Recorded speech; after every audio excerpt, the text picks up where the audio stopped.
Welcome back to Orange Hat Reviews, everybody. We will be joined by 24/7 Fusion Media soon. He does have to take care of a couple things before he gets on here. How you doing, Dolphide? Good to see you. So tonight we are going to be talking Underworld Evolution. Full spoilers ahead. This is a movie discussion after all. So, yeah, this movie is the sequel to Underworld, which unfortunately I had to do that discussion stream without my Chromebook and without the talking points because my Chromebook was almost dead and its charger was completely dead. So, yeah, there was a problem. But now that a new charger has come in and I'm able to charge up my beautiful Chromebook, I can now use it, and we got talking points. Megazord, Jeremy, good to see you. Kate Beckinsale looks hot in black skin-tight latex. She also looks hot without it in this movie, if you really want to get into it, which we will. Yeah. So without any further ado, let's get into the talking points of Underworld Evolution. So they do the whole scroll thing, talking about the legend of of Alexander Corvinus and his sons Markus with a K and William with a W. Anyway, so Markus, bitten by bat, became the blood leader of the vampires. William, bitten by a wolf, became the most powerful Lycan. Now, get this, folks. In Underworld Rise of the Lycans, which we will discuss in 2 weeks' time, they're actually going to make a distinction between Lycans and werewolves. So, yeah, I don't care about the plot of Underworld. All I care about is to stare at Kate Beckinsale and skin-tight black latex. It's never a dull moment with you, Megazord. Hey, just letting you know, there's a mod for that in Fallout 4. Just letting you know. Nice. So 1202 AD, which a lot of people actually thought was BC. If Kate Beckinsale was really a vampire, I'd get bit for sure. You'd have to find her first, man. Now, get this. She, at the time of this movie, is actually married to the director. Yep. So we're going to get into that too.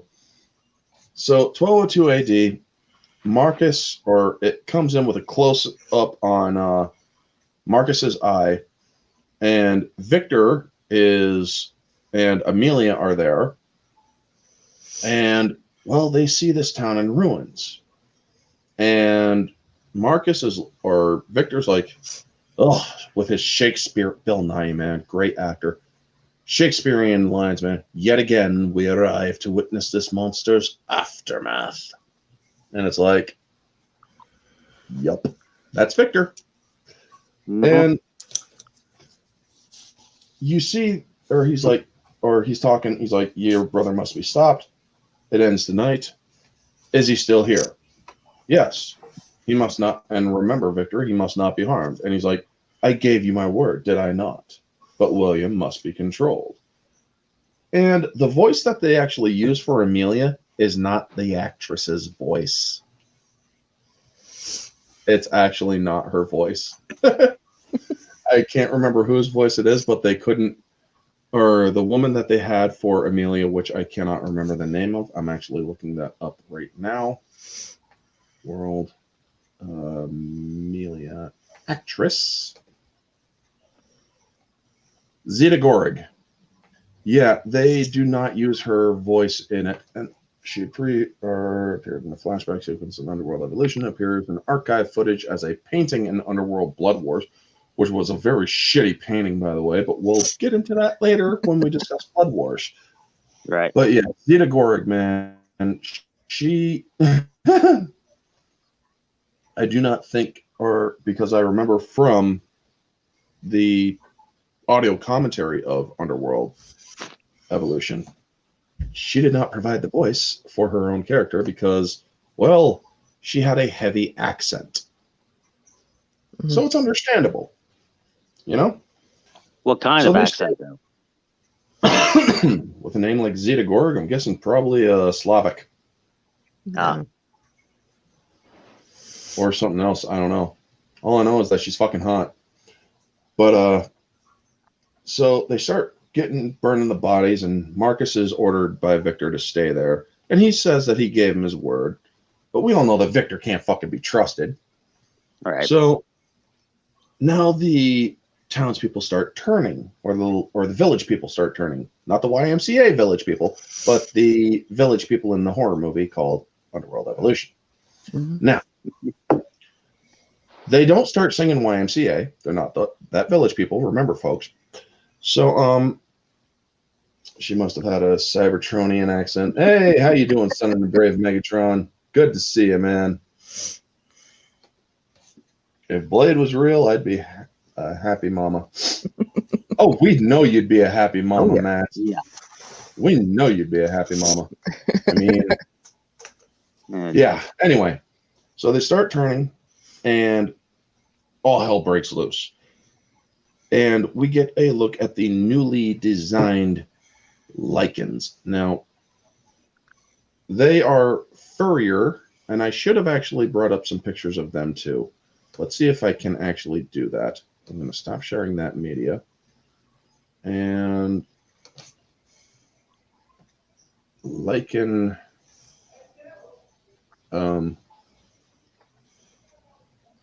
concept art control group. No. Oh, what is the word that I'm looking for? Comparison. There we go. Underworld lichen comparison. Are we all still here? Oh, yeah. Oh, yeah. Y'all can still hear me? Good. Yep. Zeta Gorg is Hungarian. Thank you, Sam McCabe. And it is good to see you. So she would have an Hungarian accent. So yeah. All right. What's the difference between a werewolf and a lichen? Oh shush. I should have put Underworld lichen comparison. I mean, okay, that's just not nice. All right, I'm gonna share the screen. They got Williams. They got. All right. Yes. Okay. Good.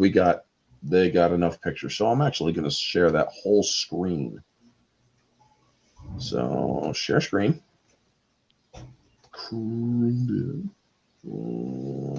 Not that stuff.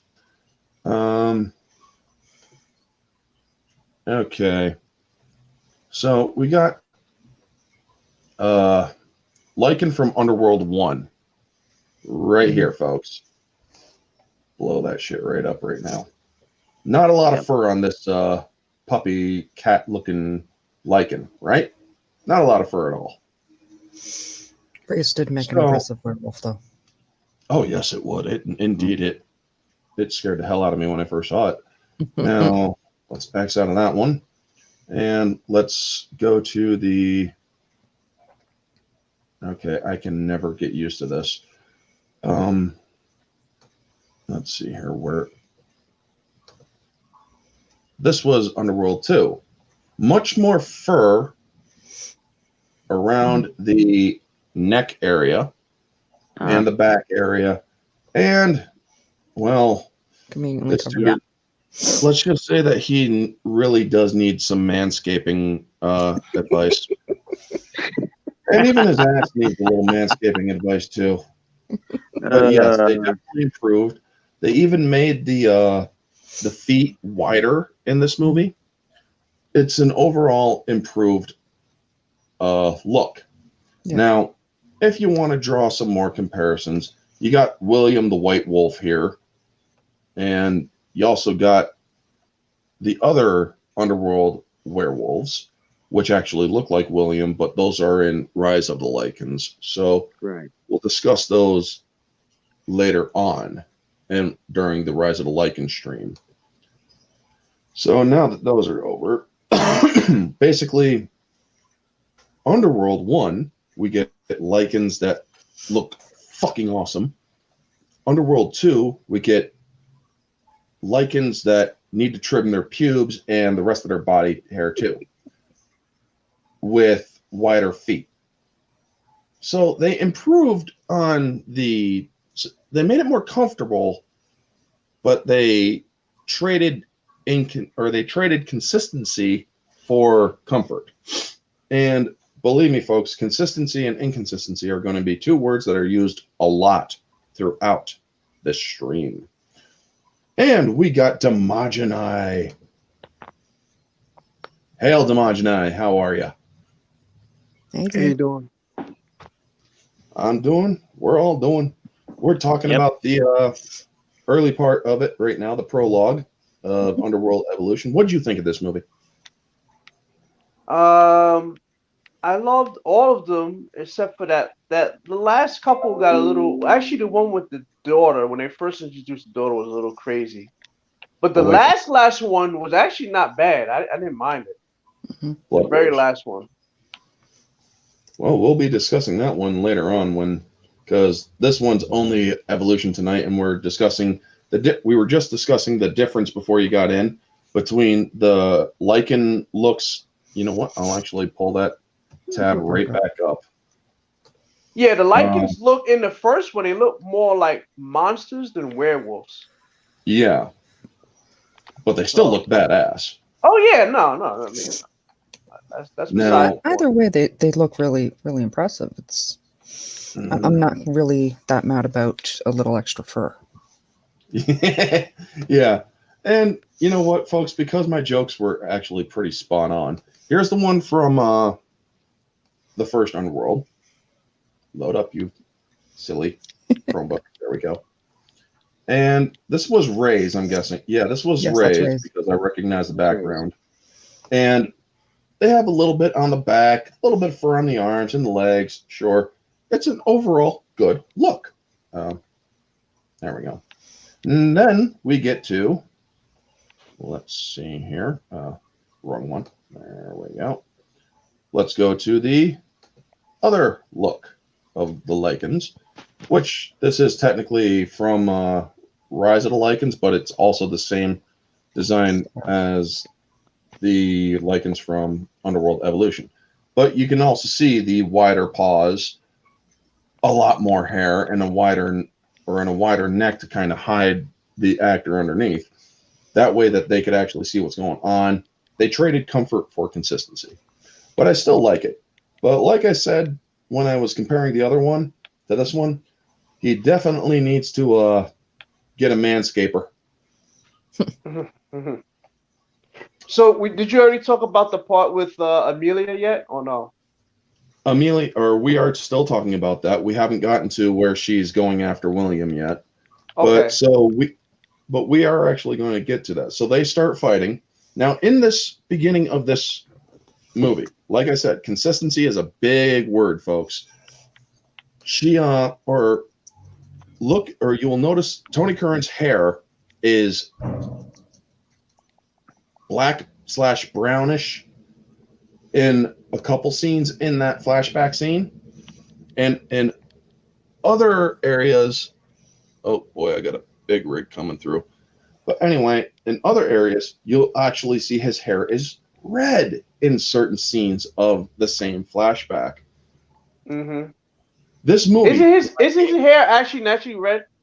Yes, he is a natural Scottish redhead. Yeah.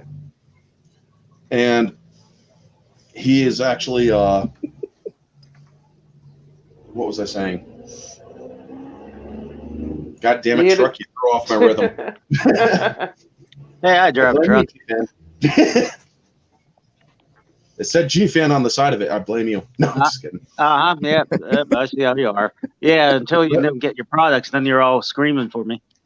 Exactly right. Yes, Soul Assassin, I do know my werewolf anatomy. Sadly. But anyway, so they're fighting. They find William, and you learn in this flashback that Viktor has a fear about Markus. Yes. That he needs him alive. Yes. If you die, we all die. Mm-hmm. It's a clever deception, as we learn later on. Mm-hmm. Yeah. And it's almost like the Dracula deception, like where they say if you kill Dracula, you kill all of them. Mm-hmm. I guess that's where they were getting that lore from a bit. But yeah, yeah, that was a good way. And, the crazy thing is, like, Victor had everybody fooled, like he was he had aside from the elders, everybody else thought Victor was the main vampire, Yes. but it wasn't. And they even wanted Victor to perpetuate that myth, which we see in the first movie. Because this way it kept Markus safe. Yes, that way it did. Indeed, it kept him safe, and it took the focus of danger away from Markus and more toward Viktor. Now, he noticed it, or everybody, you then hear this massive roar off screen, and you see Victor's head just turn. And Markus is already retreating to the woods, and you see this chaotic scene where it's beautifully shot because everybody's trying to rope in this wolf with the chains and the crossbows, and you can't get a clear shot of William. If you do, it's only like a split second. Markus isn't having that. He was told and assured by Viktor his brother wasn't going to be harmed. Well, there's a lot of chains in this werewolf, a lot of arrows in this werewolf, and so they bring him down, and you see the sadistic side of Amelia. More. And then she looks at Markus, and she's like, yeah, what are you going to do, bitch? Yeah, I'm glad you brought that up, because the one thing I and this is just I wasn't in the first one. I didn't see your first review. I will say this. Amelia is supposed to be an elder, right? And when you see how strong Viktor was, you see how strong Markus is, she seemed like she went down like a freaking chump in the first one, bro. Like, yeah, she got played. Yes. Yeah, did not even my brother, like he really loved Amelia. Like, I thought she was to me the vampires were sexy as F. Like, I just like the way they look. They made them look very sexy, and she it's just like you're supposed to be an elder. They took her out like it was nothing in the first one. I just wanted to put that as a caveat before you continue. And I continue. Sorry to cut you off. No, you're actually very right. I mean, in this movie, they kind of had to show her in her element as a fighter, and whatnot. So I'm guessing that not all of them are fighters. I'm guessing Amelia may have been a more kind of a diplomatic and leader kind of elder. For like diplomatic times, I would wake her up. Also, the fact that the three elders, Viktor, Amelia, and Markus, the first letter, like I said in the last discussion, the first letter of each of them is VAM. All they needed is a fourth elder with the letter P, and it would have just been perfect. Right. So they take down William, and that's when the awesome Bill Nye shows up. He's like, Markus! And Markus tries slapping down Viktor, but Viktor turns the tables on him. He's like, you're going to learn your place. Your sympathy for this beast is foolish. Your brother's entirely beyond control. It's going to be done my way. Oh, you got to do it. You got to do it right, bro. You got to do it right, sis. If you so much as speak his name, you would join them. Yep. It will be done my way. Yep. And he says to him, he's like, you know full well the consequences if you murder me or William. And that's when he says it. He's like, if you so much as speak his name again, you will have chosen that future for him. And this is when I love that guy, man. He's amazing. Bill Nye, I'm willing to bet, I even said this in the last one, I'm willing to bet he may have a little bit of Tourette's, but it works in his acting. Yeah. It works because the tics and stuff, it just makes his character more realistic in a way. Yes. And that too when he played Davy Jones. Yes, exactly. The whole when he's smacking his lips and shit, it's just so freaking awesome. Well, one of my favorite things, and obviously this is from the first one, where he says, what was he saying? He was talking about Michael. He says, and Michael's ow. That part was funny.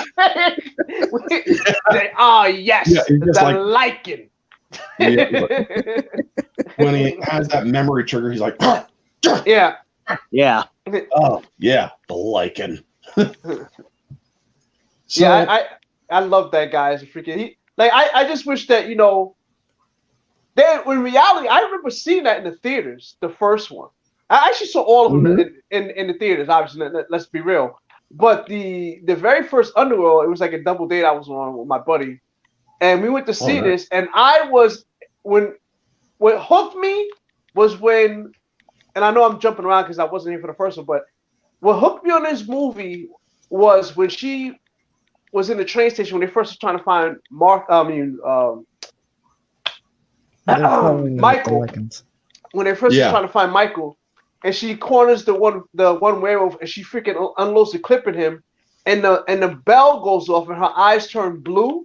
I was sold. Yep. I was freaking sold. I was like, yep, this is my girl. Same here, like, man. I follow Kate Beckinsale on freaking Instagram for a reason, okay? I follow her for a reason.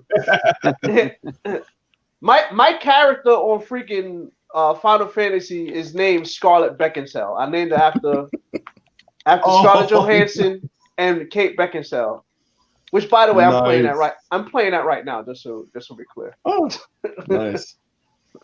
But yeah, so when Viktor threatens him, he looks to one side. He sees that he's surrounded by a bunch of people. Then he looks to the other side. He actually has this slight grin. He's like, "You honestly really think you all could take me, and you all honestly think you're going to kill me?" But he plays it cool. He's like, "What as I will, my lord.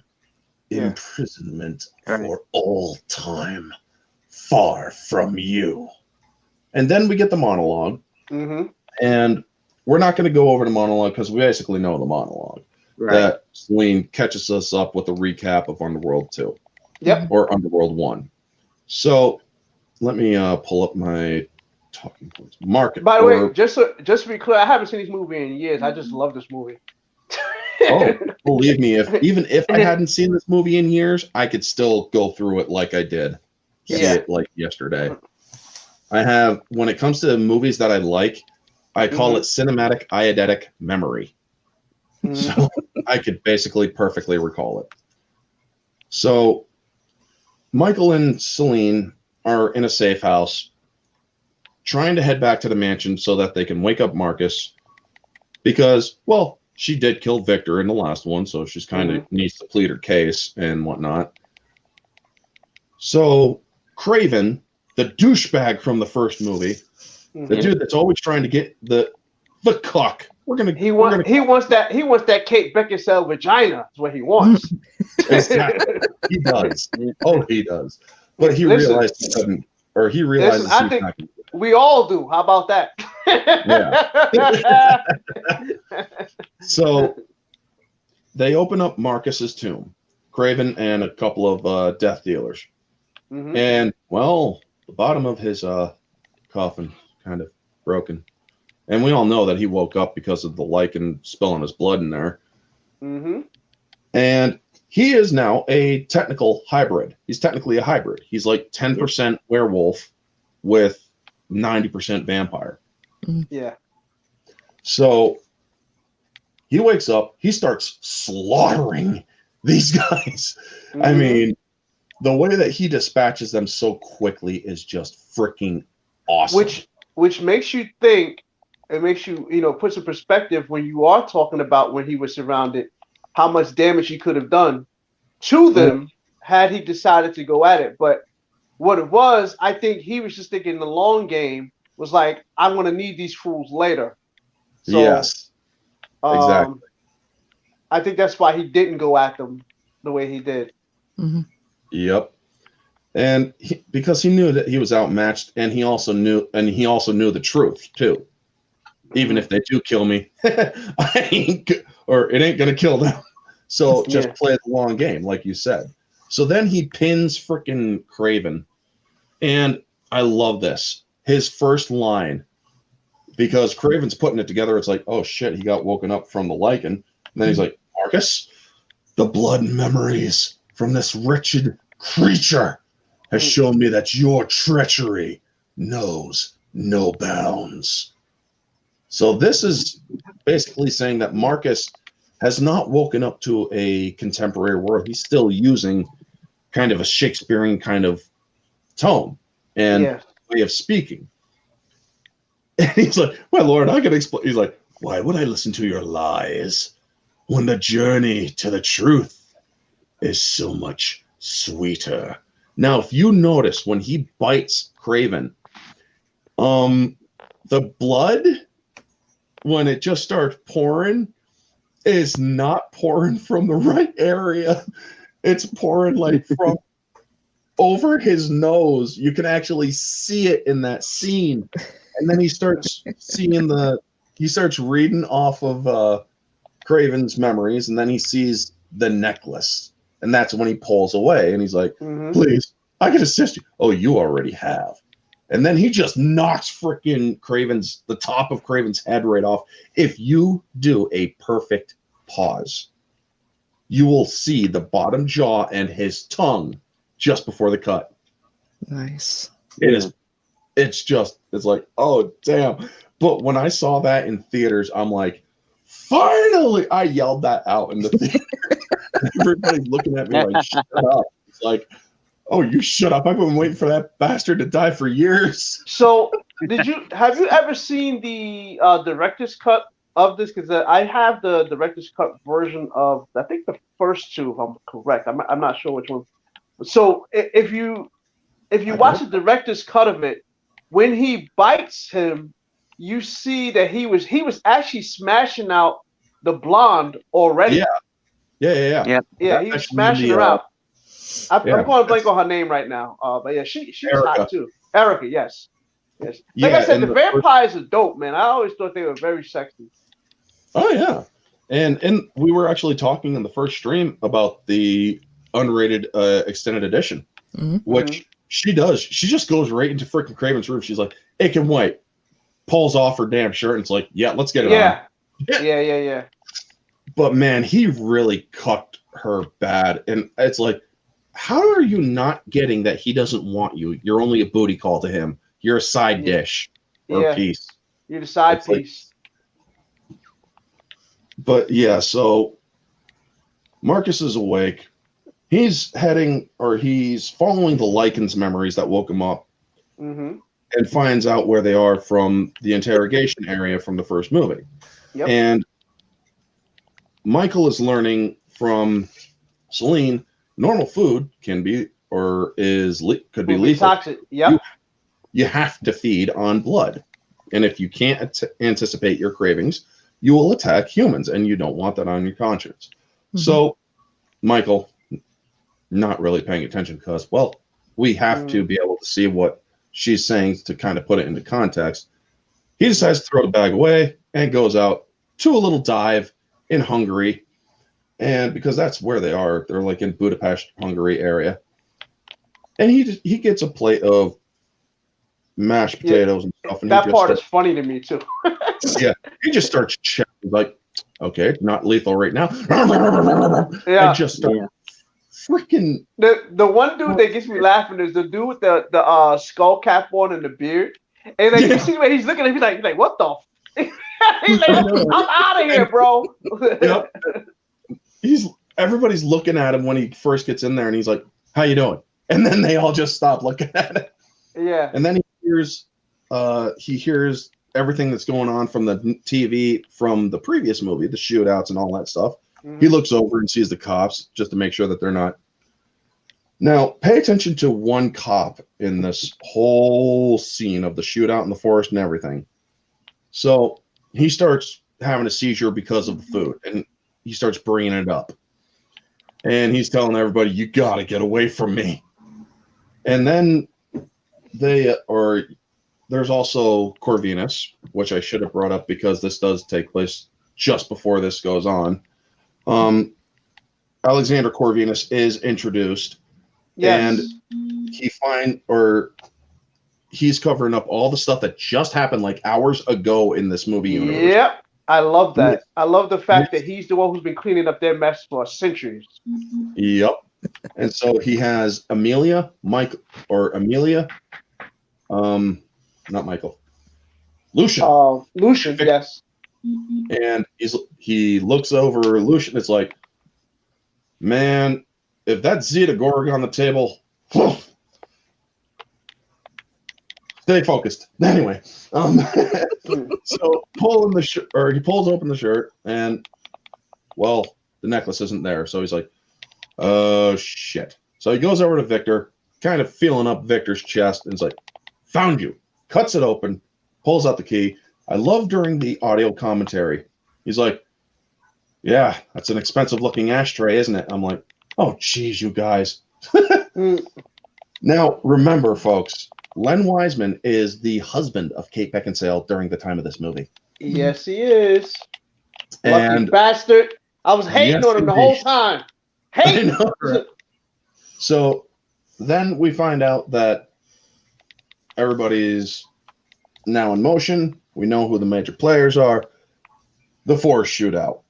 Michael almost attacks that guard that pulls the gun on him. Is like, but remember the face of that guard, because this will be in another important consistency error, continuity error.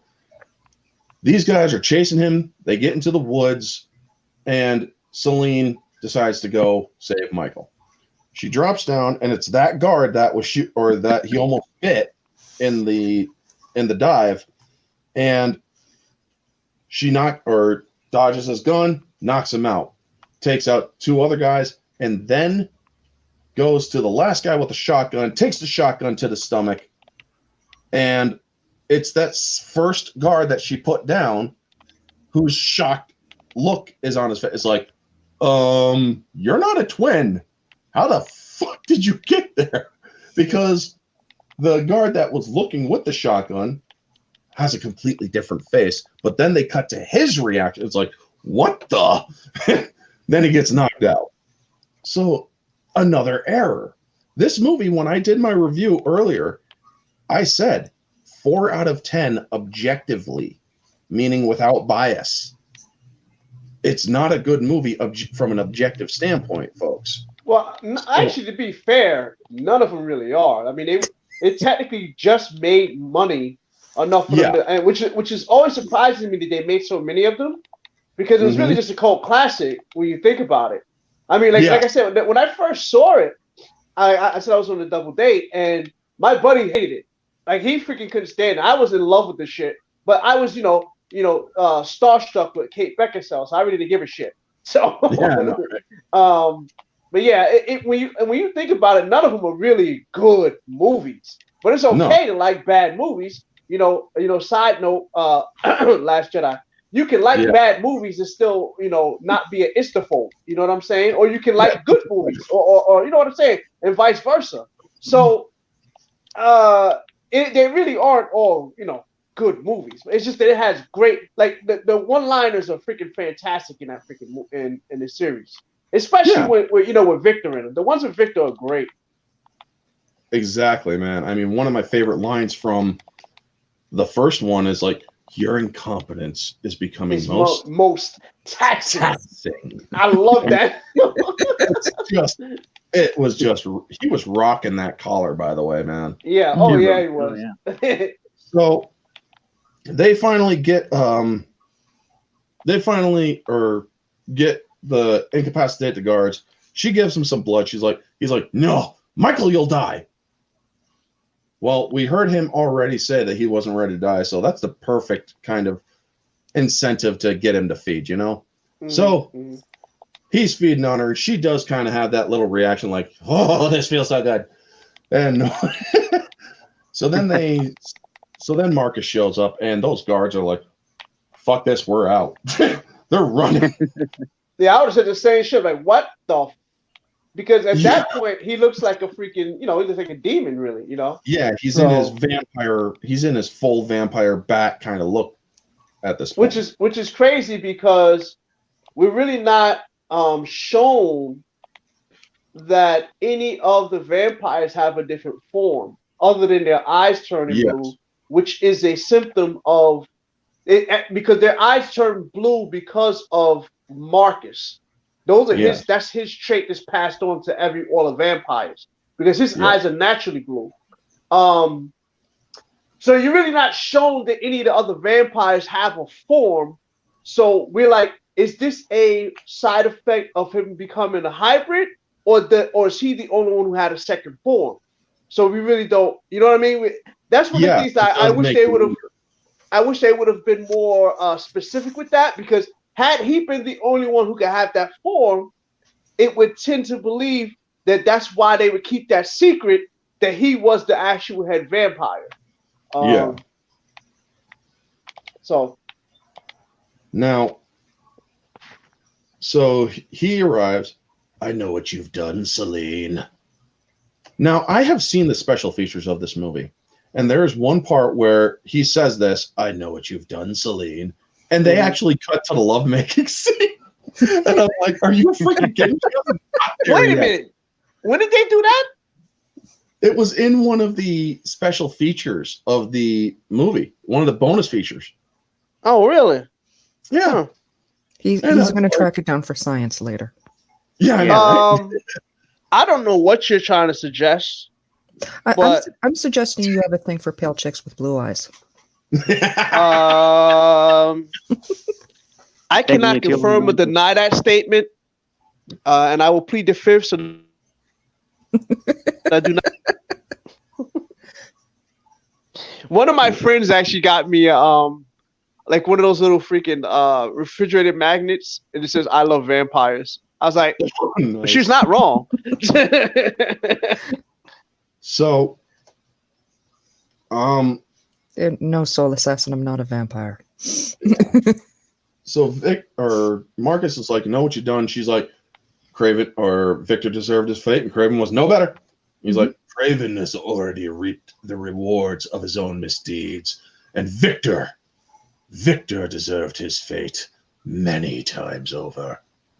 And it's like, I'm willing to bet he's a little pissed off at her because she kind of did something that he wanted to do, you know? He wanted to kill Viktor. Let's be honest, folks. Of course he did. So, then he brings up something that is completely out of left field. A terrible business, the slaying of your family. And you see her reactions. She's like, why is he bringing this up? Like, very kind of not yet closed wound here. And yet so much effort was spent to conceal this matter from me. What do you suppose Viktor had to hide? And she's still confused as all hell. Or perhaps it is you, Celine, as the last of your wretched family that has something to hide. And that's when Michael saves her ass because she's about to get bit. And he starts plowing into him with some bullets, and they run. Now, here's another inconsistency, folks, and I'm actually going to do a screen share because this is something that I did say I would bring up during the stream tonight from my review. I'm going to share the screen here, and Chrome tab, gallery.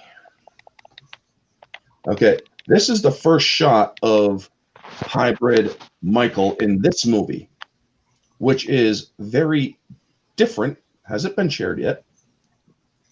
No, not yet. Yeah, they did make him look different. They did. Yeah. Start sharing, you crazy stream you. There we go. For the record, I know I'm not that old. I'm younger than Demogeny. Hey. I am, and you know it. What are you trying to suggest? Are you calling me some kind of boomer? No. Okay. Oh, if I had clips. My mom is a boomer. Okay, so this is the first shot of Michael in his hybrid transformation. Yes. Notice the muzzle or the kind of nose that they have here. Yeah. This is not consistent throughout the movie. I'm gonna show all four of these right now. Here is the shot when he is at Tannis's. Nose gone. The muzzle nose is gone, but they also have other shots of him when he's fighting the Lycans with the nose on. Here is him just waking up from being revived. And this next shot, 3 minutes later in the movie from that previous shot, nose is back. This is one of the objective problems that this movie had was a lack of consistency with the prosthetic makeup on Michael, because it makes me wonder, were they planning this as they were making it? Because we all know that movies are shot out of sequence. Yes, this is true. This is very And true. so it's like, okay, did you shoot some of this with Michael's new nose and some of this without his nose? It makes you wonder. So And this is coming from This is coming from somebody who actually shot music videos. They're not in sequence, people. Nothing shot in sequence. I've been on sets many times. Nothing shot in sequence. And it does have to make you wonder. So now that they have the fight, we get this awesome fight in the back of a truck, very Indiana Jones. Mm-hmm. And there's some errors in this one. I mean, wing placement, wing movement, and whatnot. It just doesn't work logically. But when they ram him into the side of the of the rock wall. Oh, that was gangster too. That looked like it hurt. Yeah. And then he rolls. As he's rolling on the ground, you see this white pair of trousers. So it's a stunt guy who was rolling or doing the roll. And it's like, you guys couldn't have found some tidy whities or a stunt harness that was black? No. I mean, really, folks. So we get the first fight between hybrid versus hybrid. A 10% lichen, 90% vampire versus a 50-50. And it is pretty one-sided. I mean, if that fight was going on, Markus would have slaughtered. Out there? He would have slaughtered him. Yeah, we can hear you. You all right, D? Yep. Somebody freeze? No. Well, you can't tell if you freeze. Can you hear us all? Imagine I can hear you. Can Demogeny hear us? That's an excellent question. Uh-oh. I think Demogeny is having some audio issues. His nose came from the same place where the frog ladies... Oh, Jesus. Oh, that one. I don't think. Happy Dinosaur. Good to see you, man. Vampire cult leader. Why Why did you... Going back to your point, though, I think that's why that they wanted Amelia's blood initially, was to give Michael the strength from the Elder, as opposed from Celine. Yeah. Also, they wanted Amelia's blood because can y'all hear me? Yeah, we can hear you. Can you hear us?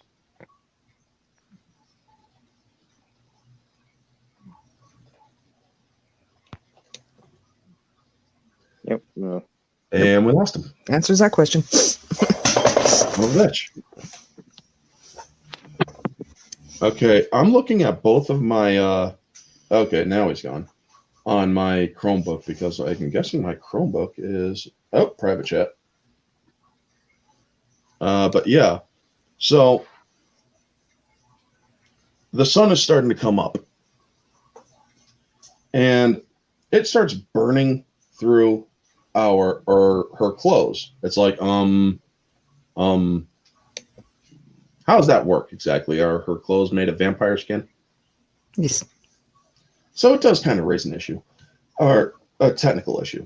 But anyway, Michael, being the hero, the stunning and brave hero that he is, he decides to get rid of that. And he decides to drive and crash into a building, throw some paint up on over the windows. It's like there is a paint roller like right there, dude. Seriously, there's a paint roller. To make it more dramatic. I know, right? Make it so he loves this woman. He's willing to get his hands dirty for her, you know? And so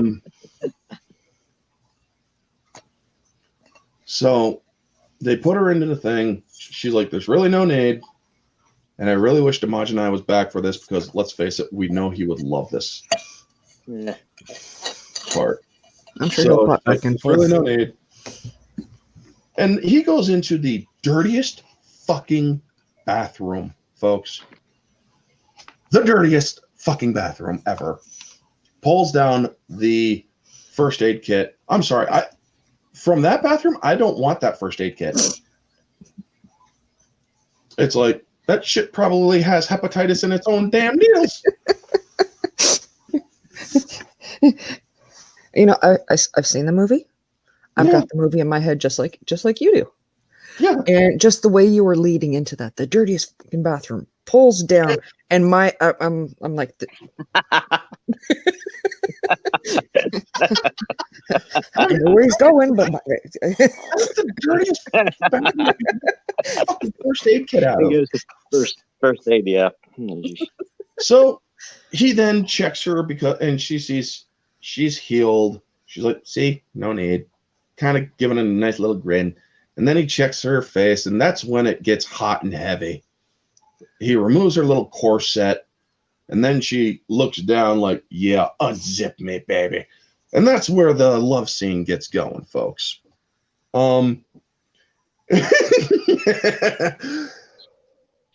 If you watch this movie with the audio commentary of the directors, you will literally hear phrases like digital willy removal.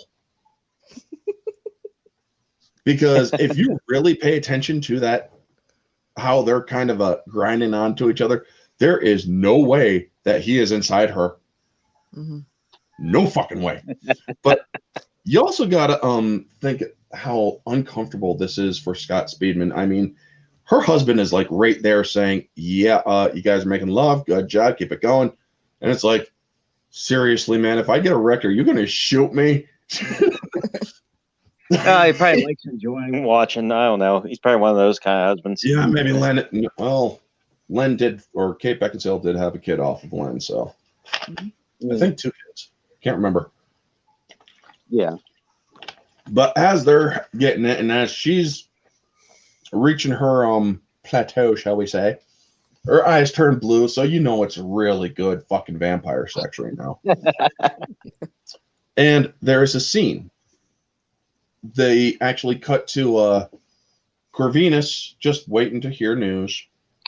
And then they show this cave or this like railroad inlet, but there's water dripping off of a thing there. And they realized they needed to insert something in between those scenes of her orgasming and that scene with the water running. Because You're doing this on it would have purpose. just been, say what? You're doing this on purpose, aren't you? Of course I am. You all know me. I'm shameless. But yeah. So, but this is true though. They actually did, during the commentary, they talked about this. It's like, we had to put in a new scene like in between because it would have just been way too obvious for most people. So, Markus is going to sleep and the sun is setting and Celine wakes up. Let me check my talking points. And accidentally opens up the key, realizes that she has seen this thing before. And it's like, oh shit. So she tells Michael, and they know somebody who might. They find themselves, I really should check Twitter because where is 24 at this moment? I'm just sending a message right now. Thank you for that. Yeah. But yeah, so they're going to visit Andreas Tanis, the official historian. Oh, we have somebody in the background. And Dimogenai is back. Welcome back. I love that look. You're naked. What happened to your face? Gotta change things up every now and then. Whoa. I don't think I've seen you without the You can beard. hear us. I got some stubble here. I left a little bit here, but I don't think I have either, man. You look What's There going you on, go. y'all? How Got y'all some, doing? what time is it right now? 9:50 shadow zone. What's that? Yeah, good. So, do you want to go back to the sex scene and talk about it? Well, I was trying to talk, but I didn't. I couldn't hear anything, so I thought I got disconnected. But yeah, I didn't hear anything y'all was talking about. So I went on my I was on my phone before, so this is my laptop. But yeah, I just like a little side boob I got to see in that action. I was very happy with that. Just for science, you know. Unfortunately, we don't have any scientists out there that kind of favor Miss Beckinsale because, like, for instance, there is a scientist out there who resembles what's my girl name? Jen Urso. What is her name? What is her name? Let me tell. I'm going to tell you her name right now because for science, in case you need to see. Jones, I think. Felicity Jones is the real actress names, but there's a scientist out there who makes good science work for you. What is her name? Where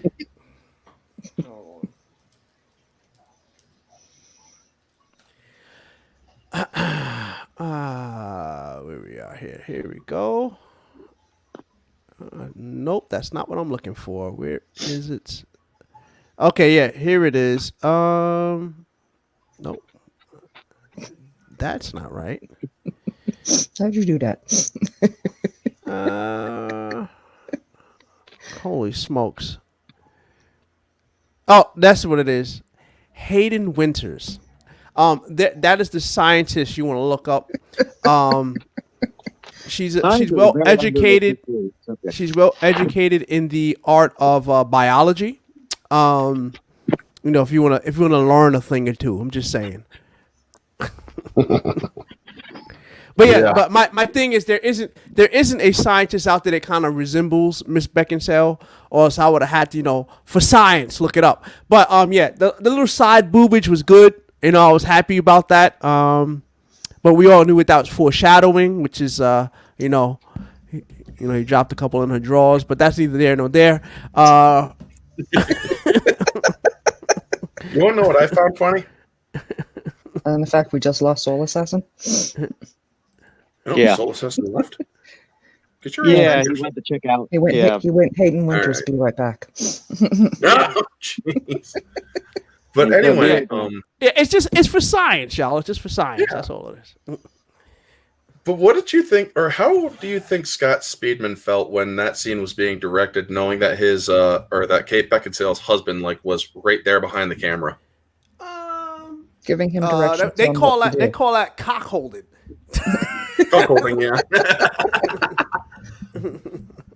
That's But what they yeah, call that. So the two scenes that come up right after that, where she has her orgasm, her eyes turn blue, and I just brought this up before you came back in. There's the scene of Corvinus just waiting for new news, and then there's the scene where Markus is going to sleep, but there's that water running on the outside. That scene originally took place directly after her orgasm. Really? Yeah. They realized it would be too on point, so they had to cut something in there. So they put Alexander Corvinus just staring off into nowhere. It's like, what, is he watching this in his mind or something? Wow, I didn't not know that. Yeah, bit crazy. Yeah. Thing, huh? Bit crazy. So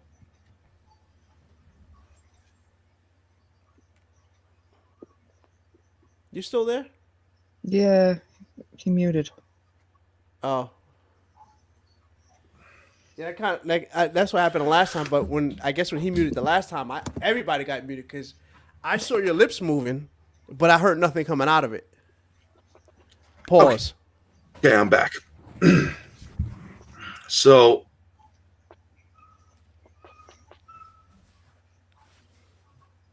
And he's gone again.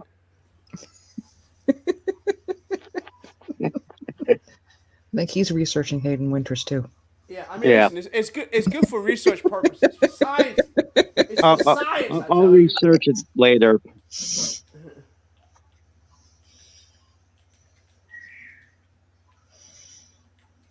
what were you saying now, Orange Hat? Or are you still researching? He's researching. Yeah. So all Assassin's done his research, though. Yeah. Oh, you did his research. How do you feel about that research? Yeah. Science. Yeah. You know, if you have a dissertation to do, you know, that's you know, you need some how do you say, some material. You know, is Or a section inspiration. of the internet for that. I'm just saying. That explains why you went quiet. And hello, Pixelate.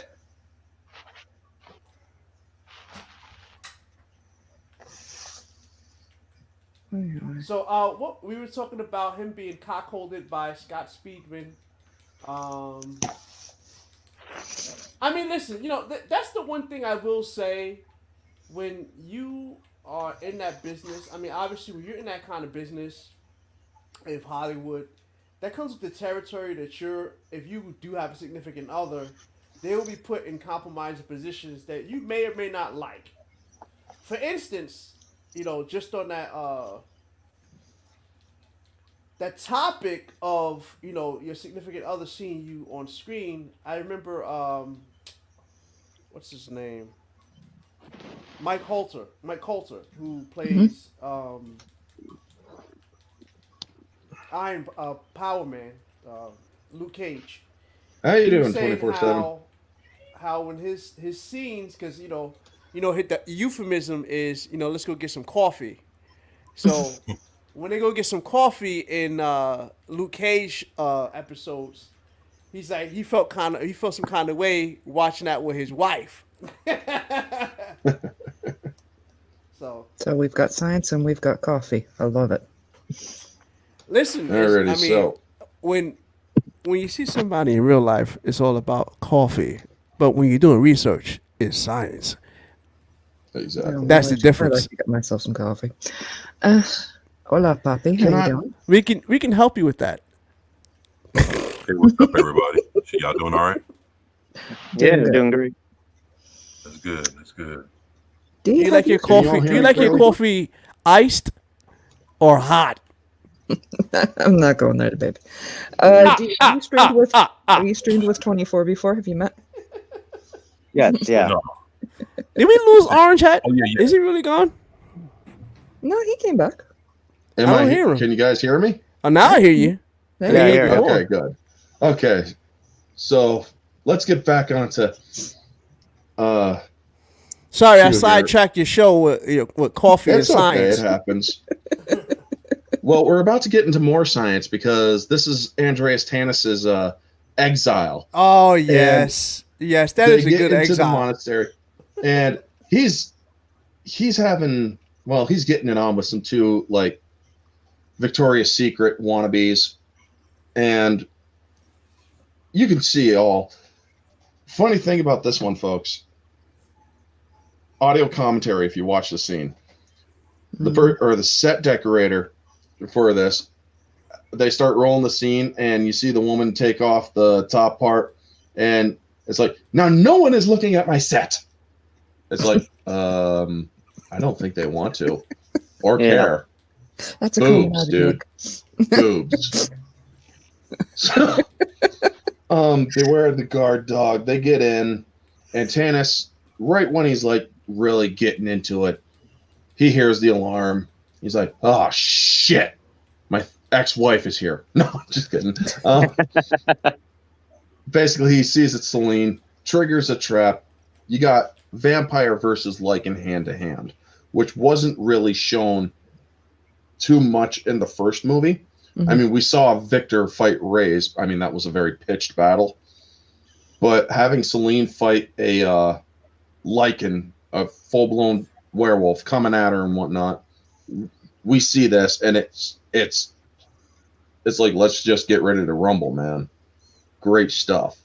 And the one thing too that we're really not really shown at that point or really told, but I guess is actually implied. Those are first generation Lycans. They can't transform That is what I am guessing. because they were in Because- chains, and Yeah. you can't keep if they were in chains and they reverted back to human form, they get out of that chain because they're Yeah. smaller. So these are first generations. And you know what? That actually does make sense. I never really thought of it until you mentioned that, to be 100% honest. Because it's like they do have the facial armor kind of look on them. Mm-hmm. And I'm like, huh, how about that? Now that you mention it, it makes fucking sense. So then you see Michael go at it with another werewolf. Because let's face it, these ones are actually werewolves, not lichens, because lichens can channel their rage and change at will. Mhm. We learned that in Rise of the Lycans, but we'll get to that later. In 2 weeks from now. Well, she So, does. They do touch on at the beginning of Underworld as well, because she does talk about how at one point the Older, more powerful lichens. older, more powerful Yeah. lichens, and then the moon doesn't hold her sway. Yep. It's very Shakespearean. So they fight the werewolves. She kills one, and Michael kills the other by ripping his jaw off, like perfect Mortal Kombat, you know? Yeah, that's like his power move too. He does that a lot in this. Oh yeah. We'll be seeing jaw removal and whatnot a lot in this, folks. They really went Mortal Kombat in this movie. So Finishing move, the jaw drop. What's that? yeah. So then she fights the Victoria's Secret girls, kills them easily. It's like one just choke, smack, get your ass down there, bitch. You're no match for her. And the other one actually does take a good shot from her. He's like, ha ha ha. And then she just gets her head smashed against the wall. It's like, yeah, ha ha ha. I mean, So- technically speaking, I mean, this is fast forwarding a little bit, a little foreshadowing. Those are like foot soldier vampires. Selene is actually an elder, technically. Mhm. Yeah, she's been around She for- was sired from an elder, so Yeah, so she has the elder potential. yeah. So then Tannis shoots a gun, and she just looks. She's like, "I can see your aim hasn't improved." And Tannis acts big and tough. He isn't big and tough. He is a squirrely little weasel. Your exile is a little bit more comfortable than I remember, and they find out about his dealing with Lucians with a UV round, Mhm. and he's like, "I've done what is necessary to survive. My decision was made easy the day your precious Viktor betrayed me." And she then tells him that she kills Viktor, and he's like, "You killed Viktor?" "I don't think so." And then she gives him a look, and he's like, "Oh, unless you've learned the truth. Ah, so your eyes are finally open." Now, there is a debate among some people who have seen this movie and whatnot. His next line, isn't it interesting how the truth can be harder to absorb than some people think it's lies or light? And I'm like, I think it it's works light. either way. Mhm. Yeah. It's more. I think it's light because in you're The whole talking about a vampire thing. vampire, so it has Yeah. to be light. Yeah, I'm guessing it's light too, but it does kind of sound like he has an S on the end of it. Mm-hmm. But also the captions actually say it's light, so And you gotta also remember too, these guys had prosthetic teeth in. So yeah, that too. which would kind of distort their speaking. Yep. So, and on It top does. of I, it, they had, I have a pair of them myself somewhere here, around here. is that Oh, a nice. fact? Oh, Yeah. wow. Mm-hmm. Pics So- or didn't happen. Yeah, we're As calling soon as that if I find them for next week, I will have them in. 2 weeks. You know what I mean? Next round. Yeah. Sorry. But alrighty. So then they throw him the necklace, and he's like, "Oh shit, they're getting into some deep lore now." So some history is based on truth and others on deception. This is where Tannis lays out all of the truth that he knows. Viktor was not the first of our kind, as you were led to believe. He was once human, Mhm. the ruler of these lands. Markus, as Markus is feeding on a horse right now, Mm-hmm. and you get look at him in his real human form at this point, and he's red hair instead of black haired. He's back into his Scottish look, his good Scottish roots. Nay, as I was saying, I'm talking in a semi-brogue, so let me go back to this. So she's like, legend is true. And then she tells him about how Viktor was a pathetic human and how Markus needed him to use his resources, his wealth, his army, and all that to hunt down his brother's pestilence, William's pestilence, which was the very first werewolves.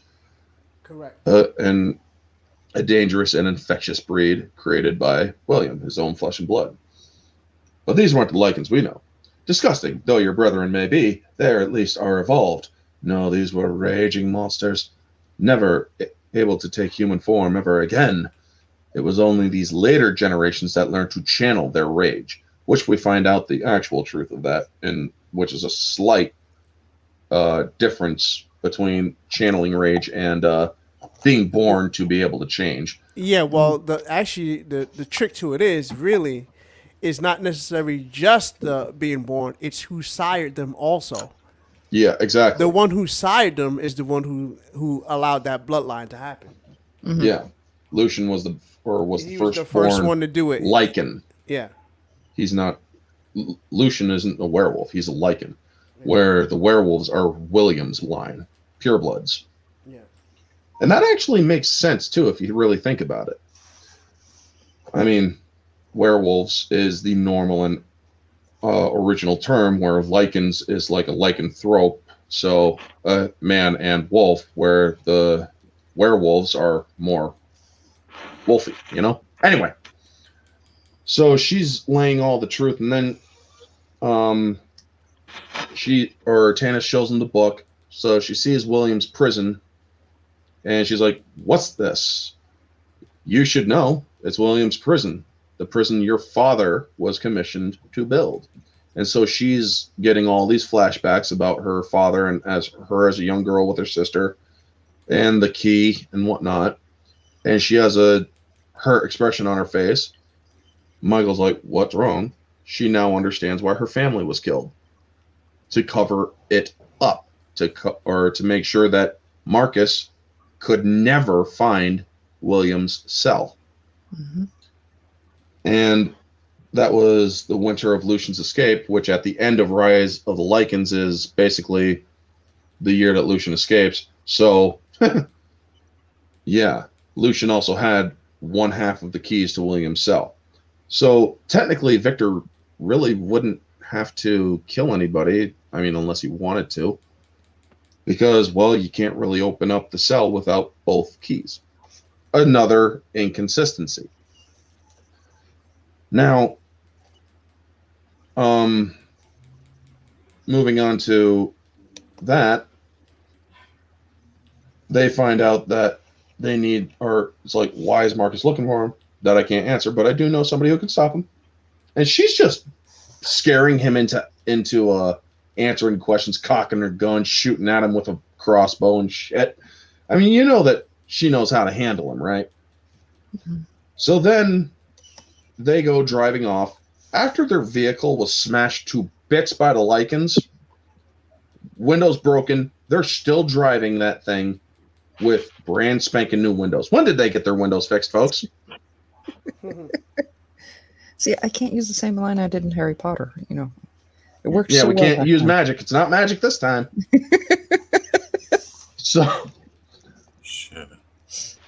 So then Markus shows up after Tanis is laying out the girls. Who do we lose? G-Fan. Yeah, G-Fan. He has to go pick up his wife. Okie dokie, G-Fan. Sorry, man. I didn't catch that at the second. But yes, thank you for handling the back chat there, Mads. No problem. So I love this, man. He's running through he puts the door down and he slams it. The second he does it, he's backing up. Markus just boof, right comes in, pushes I'm like, oh my god, he just did that like way too fucking easy. He just pushes through that door like it's nothing, even with the huge wooden barricade. Mm-hmm. Tanis, you seem anxious. Why do you flee the very sight of me? And, well, Tanis's this is an elder in front of him, folks. He's been selling out UV rounds to Lucian, allowing others to kill his own kind. So, but luckily for him, Markus doesn't care at this point. Let's face it, he doesn't care. He slaughtered his own freaking coven after he woke up. He left the castle, or he left the estate. That was true. It Victor's wasn't. coven. Yep. True. And even Corvinus said that. Yep, it was never his coven. I always wondered what he meant by it. I mean, does he mean that it was never Marcus's coven, or does he mean that it was, or did he mean that it was Victor's, or does he actually mean that it was maybe Corvinus's estate, just allowing the vampires to stay there? Who knows? There's a lot of different things. So he learns, or I love this, man. He's like, sit. I've always rather enjoyed your company. There's no reason for this to get unpleasant. And then he sees the UV rounds. Now you're being rude. Mm-hmm. Sorry. So Tanis tries weaseling his way out. Or after he's like, Viktor struck 2 keys. What do you know of them? I don't know of any keys, man. No. So he's like, okay, you're going to try bullshitting me. How's this for bullshit? Talons him up, just pulls him right up to him. Oh, yeah. Yeah, those keys. Yeah. Well, one was kept in plain sight, draped around his daughter's neck, right there for you to see. And the other, kept with Viktor at all times. Where? Within him, beneath the flesh. How does Viktor get that damn thing in his chest? Did he eat it? Easy. When he went to sleep, they put it in him. I know. It's creepy, though. But it's meant for comedic effect sometimes when I do these crazy questions. I mean, if he was so atrophied, you would see that is an inconsistency, too. When they're atrophied in their hibernation state, you would have seen the damn thing there. Unless his hands were crossed. Shit! That's right, they were. Mm-hmm. But anyway, so then Markus drains Tanis, finds out, oh shit, they're one step ahead of me and they're going to see Daddy. Well, okay, gotta go. He just drops Tanis. I'm like, oh. So how do we know Tanis isn't setting us up? He's not brave enough to set me up. Big jump scare with the dog. How many of you jumped at that dog? Not I, said the cat. Yeah. No. I didn't jump either. I mean, the first time I saw it, it's like, oh, such a cute little Rottweiler. And same here. To me, Fluffy from the first Harry Potter movie is adorable. So exactly. Yeah. I mean, I'm willing to bet that's one of Fluffy's spawn. But anyway, so they get in there. Sir Derek Jacobi, the legend of acting, who has a kind of Obi-Wan Kenobi haircut and beard look. And she's like, you're familiar with this then? She is just so freaking blasé talking to you. Like, you're familiar with this then? Click. Intimately. And she then sees the crest and she's like, you're Alexander Corvinus. Yeah, you're standing up a little straighter now, aren't you, Celine? And I just love how he admits that. He's like, there was a time that I was known by that name. By any name, I am still your forefather. Dude, when he said that, it gave me chills. It gave me chills just now, just saying it. This dude, you could tell by... He's had Derek to be probably about 1,000 years old easily, something like that. Yeah, he's 1,400 years old. 1,400 years old. In the early seasons of the 6th century. So 1,300, 1,400 years old, 1,600 years old. Somewhere around there. Anyway, he's over 1,000 years old. I just got to say that is the most epic way of saying who's your daddy. Yeah. Exactly. Because Tanis even refers to him as men loyal to Alexander Corvinus, the father of us all. Mm-hmm. And boy, does she rip into him with that whole shtick. Yeah, because he could have hidden. actually stopped his son. Yep. Because Michael asks him, couldn't you have stopped it? She's like, yeah. Could you kill your own sons? I mean, think about it. This is a Hungarian warlord. And he even says it. Not the legacy I prayed for the day I watched them into this world, and a tiresome duty, keeping the war contained, cleaning up the mess, hiding my family's unfortunate history. I would love to see who the human was that had to stay mortal and whatnot, because we all know that Michael rolled down the tube a little later on, you know? Mm-hmm. So you got to understand that this is a man of tradition. Do you honestly think he could commit filicide, basically? Murder one's child or children? No. This is a person, he's like, and she's like, you need to help us out. You're asking me to help you kill my son. And he lays into her. He's like, you, a death dealer? How many innocents did you slaughter in the 6th century quest to avenge your family? Spare me your self-righteous declarations. You're no better than Markus, and even less noble than William. At least he can't control his savagery. And he really, but she is so defiant in this, and it's great. She is holding her own against the father of all of them. Anything I've done can be laid at your feet. It's your own inability to accept that your kids or that your sons are monsters. You could have stopped all this. And so he fires right back at her. Oh, wait. You forgot the one line. It says, your sons are monsters, and they create monsters. You could have stopped all this. Do not come groveling to me simply because you're weaker than your adversary. And you know the devastation William caused before he was captured. He can't be set free. Well, Markus just got in. Smacks one dude off the boat and just tackles another guy off the boat.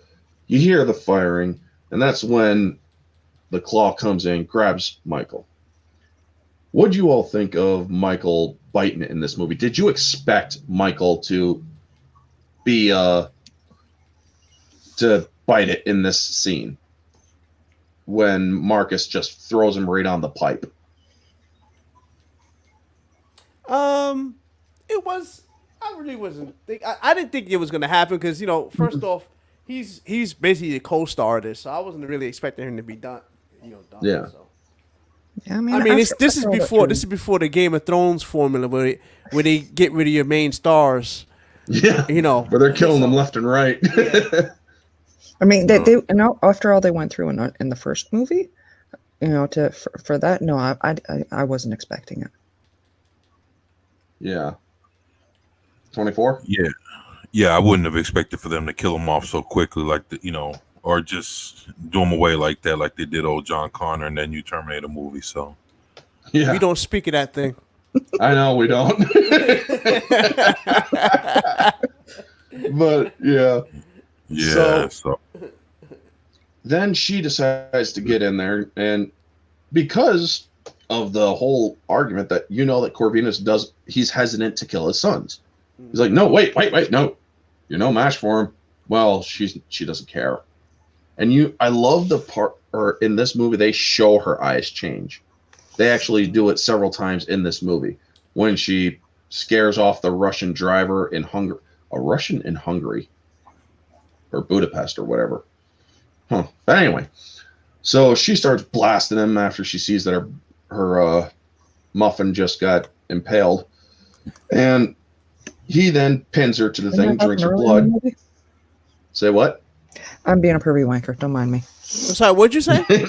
No. We said his muffin. Said her muffin got impaled. That happened earlier in the movie. Are we back to it? Very true. Yes. Very true. Yes. That's you're speaking facts right there. Big facts. Yeah, that is true. That is true. Very true. Damn. So he starts drinking her blood, getting one of the 3 things he needs most, because he already has the little key, And he now has the location. Now he needs his father's. And at least he has a little bit of decorum before he goes before his father, slaughtering everybody. Grabs the dude's jacket, puts it on. He's like, I ain't going to go before my father totally naked. I mean, or half naked. I mean, I got to be a little bit respectful. Pumps on in. Hello, father. You are unwelcome in my presence. Ah, the predictable heart that never thaws. Shakespearean acting, folks. This is two people who have lived better part of 1,000 years and talking to each other. So it just carries that weight, and it's brilliant. And he's like, we are oddity. I love how he refers to, he's like, we are oddities of nature, you and I, nothing more. This is a world for humanity. And that petty sentiment explains why you rejected your sons, why you stood by for half a millennium while William suffered alone in darkness. No, father, I have no respect for your petty sentiment. And so they're arguing over William's release. You're going to be drowning in lichens just like before. No. And this is in a way where I feel they lessen Marcus's character, because right now he's a brilliant villain. This character. This is a unique villainous character who wants to bring out his brother, who wants to free his brother. But now they give him a god complex. The new god.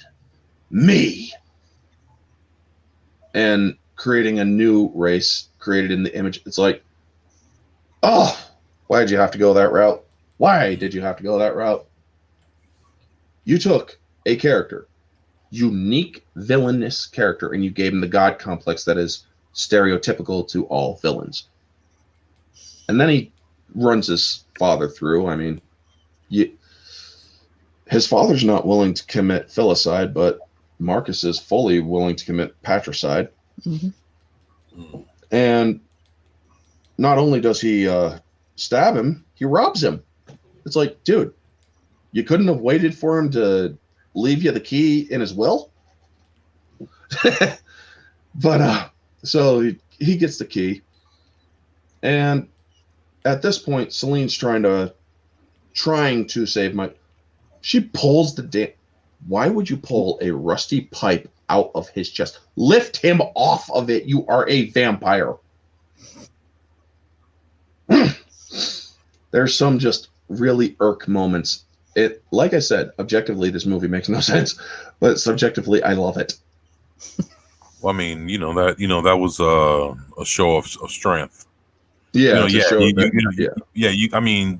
easy thing was for her to, pull him off because, his body weight wouldn't have meant shit. But for her to, yank on that metal right through his body, and then you see those bolts Pins. pop off. Yeah, and all that shit. Yeah, you get to see that. It's like, wow.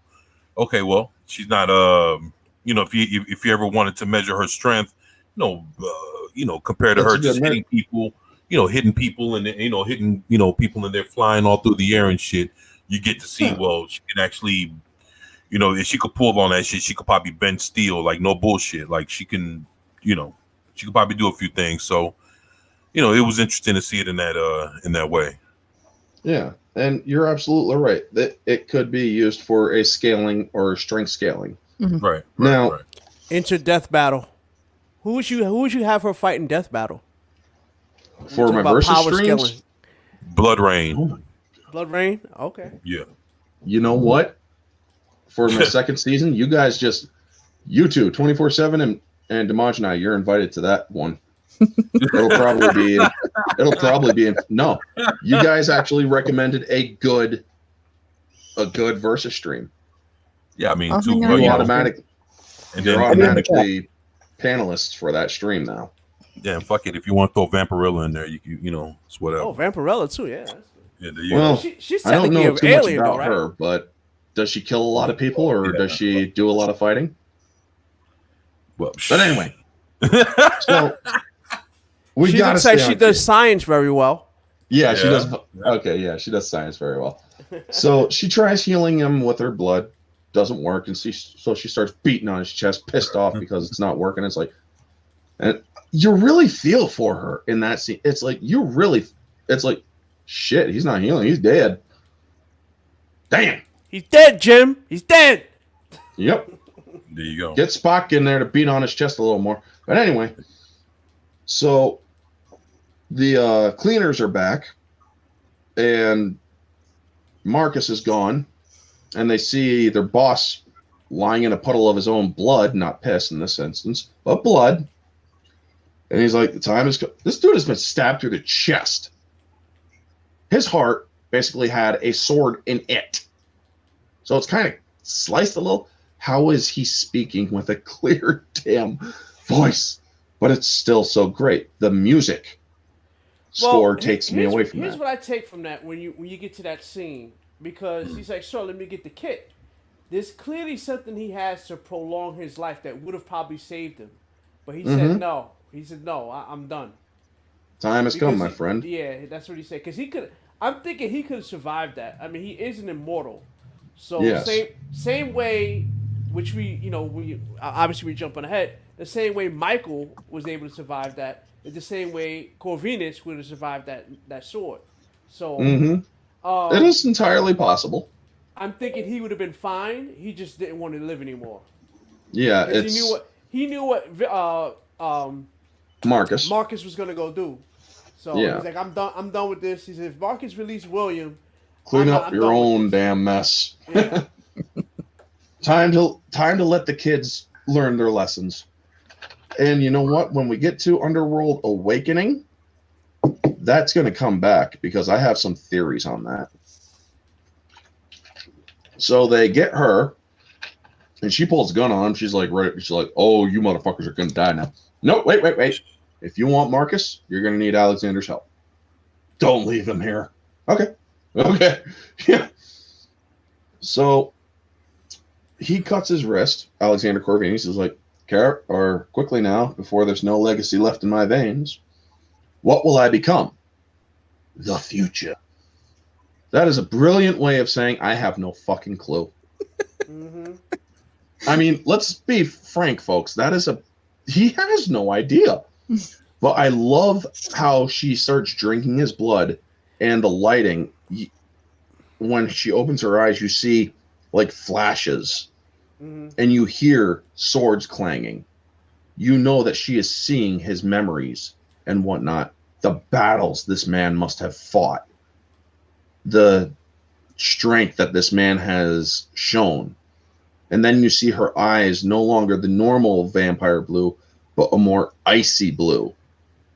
And it's like, ooh, she got the Corvinus treatment. I like it. Well, when I saw that and you saw him doing that, you knew she was going to get like uber vampire powers. Like that was just foreshadowing right there. Like exactly. It's like she's going to be stronger than any other vampire out there now that she is taking Corvinus's blood within her. And she only took a little bit, but imagine if she would have licked or cleaned off the floor. Yeah. Damn. She would have. Let's just say that she probably would have been the new Corvinus. Which essentially she became, technically. Yeah. Well, and that actually works in further movies. Yeah, because, well, I mean, jumping ahead, we do know what that blood did for her. Indeed. Now, they all get on the helicopter, and he takes one of those little explosive devices that his cleaners use to blow up certain areas to make sure there's no evidence found. He puts it on a box full of them, so it's like, well, at least it will be quick. Farewell, Alexander Corvinus, 1600 and no longer kicking. So Markus gets to the castle and wakes up his brother. They all get there, but it's too late. He's already woken him up, and I love that this wolf has only lost a little bit of fur. He's still very furry, still very white. But in the beginning of the movie, you saw that he was very freaking furry. For all the furry lovers out there. But yeah, he's barely lost any body mass or anything. He's immortal, man. He just went to sleep for like, I don't know, 1,000 or 800 years. Yeah. So, and that's one Well, thing I he, will say that I didn't like about that. Sorry to cut you off. it's Is good. it's all right. So even that he was there, the way he was set up in that thing is no way he was able to sleep because he was standing up. You Yeah. know, he had to have fed something. I like, was there somebody there like dropping birds and shit in there for him to eat or something like I that? know, right? Like you could it's no way. Look, even if you're immortal, you still have to feed somehow. Yeah. And Yeah. not unless you're going into a stasis like the Yeah. vampires. Exactly. And it's clearly he wasn't in the stasis form. He just walked out. You know what I'm Yeah, saying? it's like he wakes up and he's like, "What the fuck? Who set off the alarm? Oh, I'm gonna kill whoever is here." Yeah. Oh, Marcus, good to see you, brother. How long has it been? Now, also, if you look inside after he walks out, you see that there are two things that are like kind of sticking out there that's kind of like propping his back. So kind of like digging into his, it's like, that is one uncomfortable cell. Exactly. So there's no way he was asleep for all that Yeah. time. He had to be fully awake of that and really effing pissed off. So Oh, yeah. That's why he was ready to kill anybody who opened. He Yeah. was ready to kill his brother. He's like, "No, brother, stop." Be still, man. I would never. Or it's me. Huh? Should have brought a snack with him. I know, right? Should have. It's like, dang. But he knew that snacks were on the way. So, yeah. Smell like the little pints of blood. Yeah. So now we get into the castle battles. And you see, I love the design of William, the White Wolf, the muzzle, how big he is. This is a werewolf that needs to be in movies for like now on, because damn, man, that is just like the perfect werewolf. No joke. I absolutely love it. The poses that he was in when Celine's shooting at him and stuff, it's just so freaking great. And we're going to talk a lot about this. So they all get in. They find out they're too late. She has the key. And they all go after William because they hear William's in there. And Marcus is just like, let my brother feed, have a little fun and whatnot. Marcus isn't effectively killing people. Or not Marcus, but William. He's making sure to either bite or scratch. Even though he is clearly, even though these people are clearly like dying a little bit or going dormant so they can change, but he's purposefully not killing, so to speak. And that is something that was interesting because I've watched it a million times and it's like all these wounds would not be fatal. That tells you that even though he can never become human again, William still has a measure of intelligence. And then you see Marcus come in and realize he can't move the shotgun. He's like, all right, you little bitch. So she starts laying into him. And he's like, impressive. She gets him stuck in the in William's cell area. I'll call it the cell block because a block comes down and stops him from joining the fight. Play on words. So they're all going after William, and this is where I really feel that this movie has kind of let us down in a way, because this is where she's really unloading with her guns. This is where she's really shooting. We all remember the first movie where they took extra care to train these actors and actresses to not blink while they are shooting. Yes? That is one thing that we all noticed. When she was firing off those machine pistols, she wasn't blinking at all in the first movie. Second movie, it's like she completely forgot her training. It's like, come Jedi, use your training, vampire Jedi. Stop blinking! Seriously. Like I said last week, that thing just I am not a gun aficionado. I Honestly, have never held anything more deadly than a squirt gun. All right. mean, That's along only those deadly to vampires and with holy water. But yeah, so that whole not blinking thing, that went way over my head. Well, yeah, because if I have shotguns, it is hard not to blink. Believe me, it is hard not to blink when you are shooting a high caliber weapon, 45, 9mm, or higher than that. When you're firing, it's like, oh shit, because you're trying to anticipate the recoil. Where if you can anticipate the recoil, you won't blink as much. But anyway, she's blinking like a motherfucker in this movie, and it's like, you forgot your training. But so she's just unloading, and then you suddenly get a they're back up in the no wait, they're still, or she's looking for William. They're all looking for William, and she saves a guy from falling, and he's looking at it, he's like, this is cool. She's just lifted this dude up. He's like 300 pounds. He's not a small guy, this guy. Mm-hmm. And then William bites. The guy's name is Sam. I know that from the captions. Bites him. He accidentally shoots the other guy, and William pulls him over just to give him a little scratch. And she pulls out the ninja shurikens from the first movie, but they make a terrible bang, as Tanis says earlier in the film. We never covered that, sadly. How is everybody? Brian and Soul Assassin, y'all left because we probably neglected the chat too much.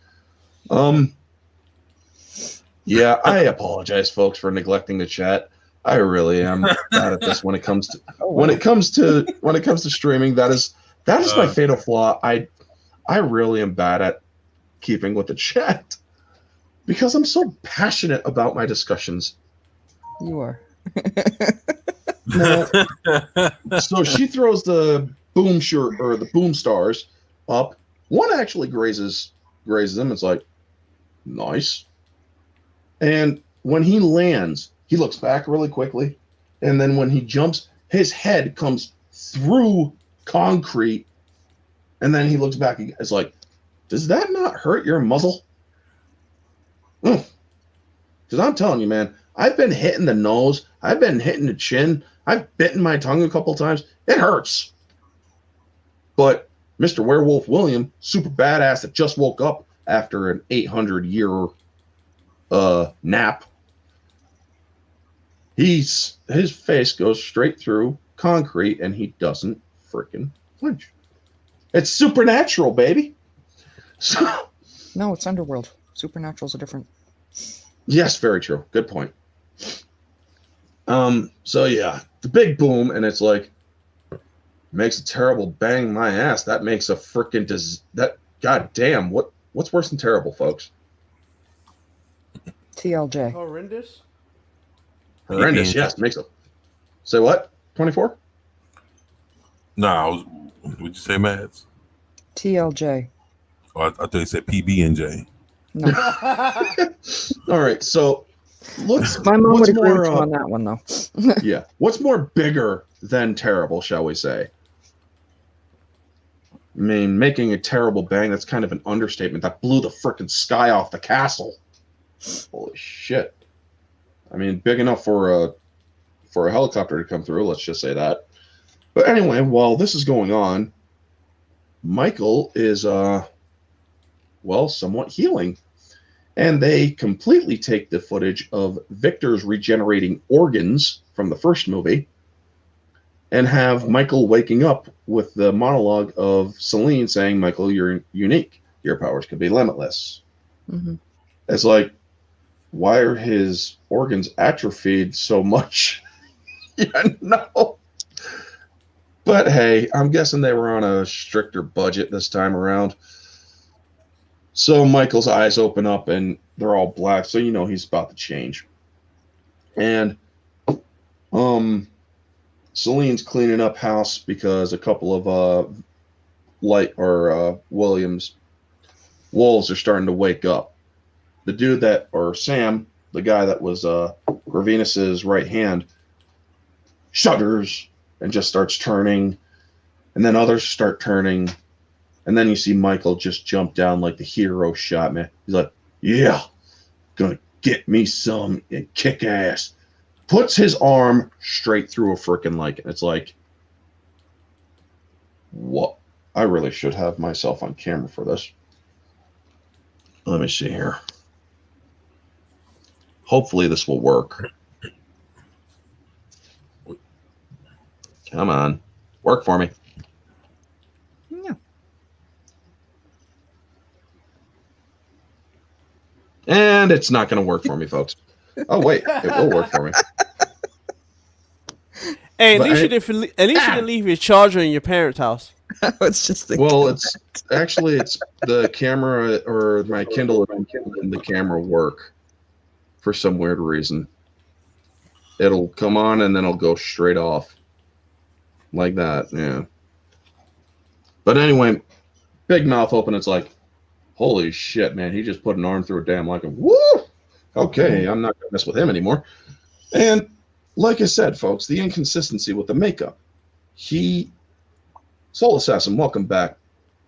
And to the second person who's also watching, welcome.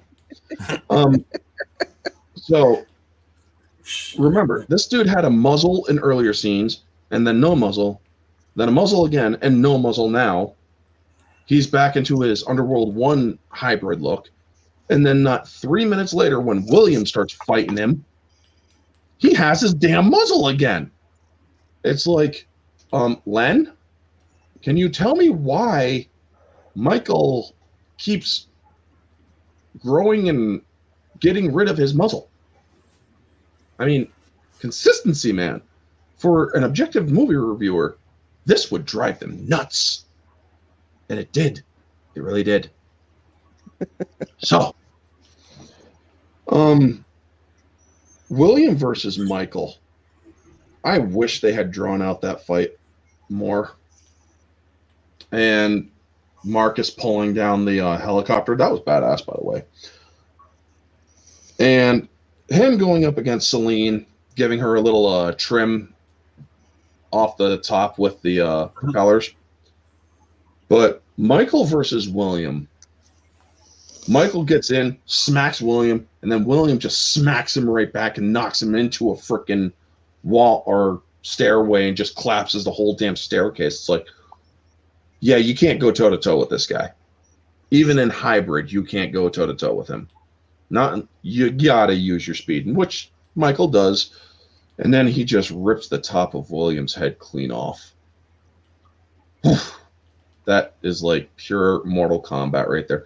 That is a fatality, let's be frank, folks, that Lethal Lightning would enjoy. Because he loves his Mortal Kombat.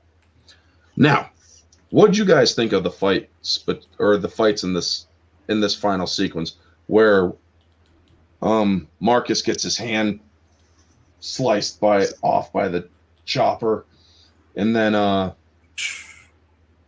totally gets Mortal Kombat finish him from the propeller when she puts his thing through his head. That was an area fatality. Yeah, that's a brutality, man. She blew his ass up. But yeah, what'd you guys think of the fight between Michael and William specifically in this case? Because I wish that they had gone further with that fight a little bit more. But I know why they did that, because just the same way you were talking about like the inconsistencies, they probably didn't have that much budget to keep doing what they were doing. And yeah, being that the things were filmed out of sequence, that's probably why his prosthetics on him looked bad, and they kept switching up. Because they probably weren't filmed at the same time. Clearly they weren't. But. Yeah. 24, what did you think of the fight between Michael and William? Actually, it was too short. It was too short. When they fought the first time, you were actually able to see how Michael was able to hold his own, and then when they fought the second time, it made it seem like they didn't even fight the first time. Yeah. It's like, I don't know, it's like you fight somebody to a standstill, and then the next time you fight them, you just totally getting, you getting your ass mopped up all over the place. I didn't like that. It just seemed like, he couldn't transform. He's fighting him, he's fighting him in his regular form. I was like, well, why is he doing this? I mean, this dude is in vampire form. Why didn't he change? And it just seems weak. It just seems like it was written just to get him just to get Michael out of the fight so early, and then let everything else happen, and then bring Michael back in towards the end. It's like, come on, man.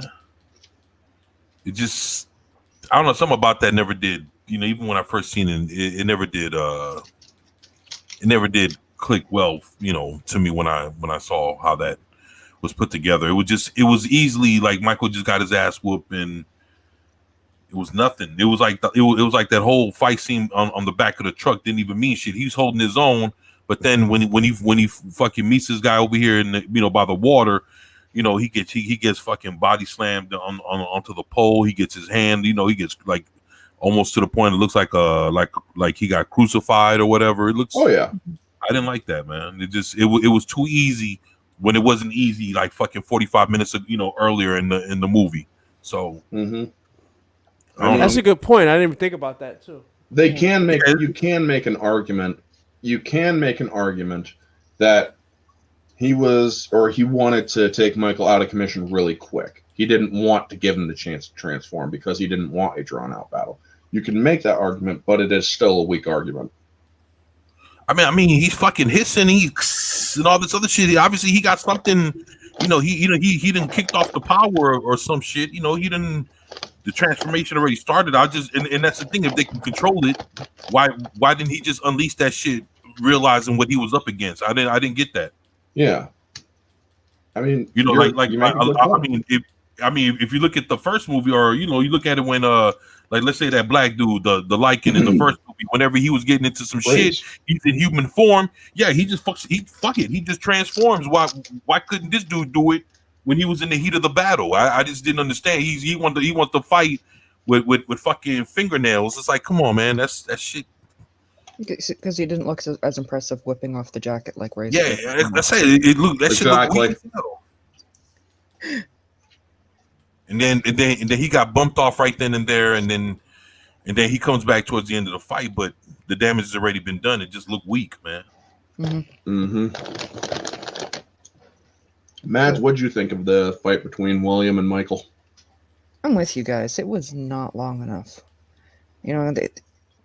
I mean, this is the most powerful werewolf. Most powerful werewolf, but this is also the hybrid, the 50-50 hybrid. That they had talked up, and they said that this was going to be like the most powerful being, blah blah blah. Stronger than both. Yep. And he got tossed around like a rag doll. Yeah, for real. That just, yeah. Please. I mean, the fight between William and Michael, where he just dispatches William like really too damn quick. Right. It's like, this is the most, they do acknowledge he is the most powerful werewolf. He should have been like smacked through at least a few more block walls or something. I mean, come on now. This should have been a fight to draw out. And it did kind of piss me off when I saw it in theaters. Like, wait, that was it? The fight only lasted like 30 seconds. Come on now. But then you get the... Go ahead. No, go ahead. It's just, I was just thinking about what you... I didn't understand that. My bad. Go ahead. It's all right. So then we get to the one... Oh, say again? Go on, 20. I was just saying, it was just the way the movie built them up to be something that just got fucking wiped out just so quick. I don't like that. It was kind of like when you look at the Game of Thrones and you saw that what's that, the night dude? Oh, the Night King, yeah. Oh, yeah. And then they built him up to be this dude, and all of a sudden, you got this motherfucker jumping through 8 to 10 of his guards and just killing his ass with the quickness. And it's like, all right, then what the fuck was all this build up for? It just felt like the same shit, and I just hate it when you know, Subverting expectations. yeah. It's like, you know, you build up a villain to be so badass, and then all of a sudden, when you know, when you get to him, his ass gets dealt with in like 2 seconds. It doesn't mean shit. It was like, oh, like all the fuss was for this motherfucker, and all you did was just kick his ass off the edge of the building, and then what? It's that's the end of the movie. It's like, all right, all this for this. And whenever I see stuff like that, it makes me just think. What it does is it takes you out of the movie and lets you realize that they had time and money constraints, and that's what that makes you. That's exactly what that is. Because it's like it had to have been. Yeah, it's like basically that's just like the easy way out. All right, like fuck it, let's just kill his ass. You know, get him the fuck out of here and let's end this movie. Oh, Soul Assassin! I love this tweet you put up. The kind of like a crosshair with Markus in a scene from Underworld Evolution. I would show up, but I do not want to get copyright strike from my channel. You know what? They are tagging everybody for the lightest thing right now. Yeah, I wouldn't. Exactly, and though I mean, they went after freaking Nerdette's newsstand for like months old video. TMZ went after her. Maki got tagged for his Uzaki-chan that he likes putting every time, you know, somebody refers to as a weapon of mass distraction. Wait, Hunky Chunky Funky Monkey got hit? Makini. Oh, Makini. Oh, okay, yeah. Makini 90. And Latino Slant got hit on his X-Flix last night too. So Latino Slant got slanted. When you say hit, are they striking or claiming? They're doing claims and strikes, man. They're going hard after anybody. They will shut down the stream afterwards. Yep. Right up, block it. Yep. Until you remove that stuff. And so we get to the fight with Celine and Markus, and she's kicking ass, and she takes his hand off. And when Markus sees that his brother just got killed, he's like, okay, fuck this. Whoop, right through the chest. But, and I love that. I knew Viktor made a mistake keeping you as a pet. He should have killed you with the rest of your family. I think I did that rather well. Anyway, she rips his talon off. That's gotta hurt.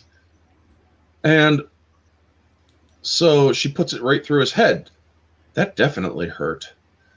And then she gives the 1-2 punch and puts him right into the helicopter blades. Screw her. That's just dead. And they actually risked an NC-17 with this movie because of that. They actually wanted originally him to go out in a splat of blood like Mortal Kombat, but they were risking an NC-17.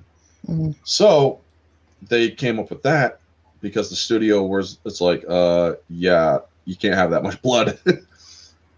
So they just chopped him into pieces. It's like, that should have put it in NC-17 right there. I mean, did you see the pieces flying? Mm-hmm. But you also see her eyes are in the icy blue range instead of the normal blue. And then you see that she is able to withstand sunlight. Now, this is actually a regret of Len Wiseman, the director. He actually wishes that he put the audio from Corvinus and her, What Will I Become? And as it pans down to her hand in the sunlight, it would have, or you would have heard him say the future. I heard it anyway. Exactly, right? Whether they put it in or not, it was already going through my head. Yeah, exactly. And then we get the credits going. But they start making out in the castle because it's like, oh, I can stand in the sunlight. Let's make out. You want to know what I would have been thinking? We have no boat. We have no aerial transportation. How the fuck are we getting out of here?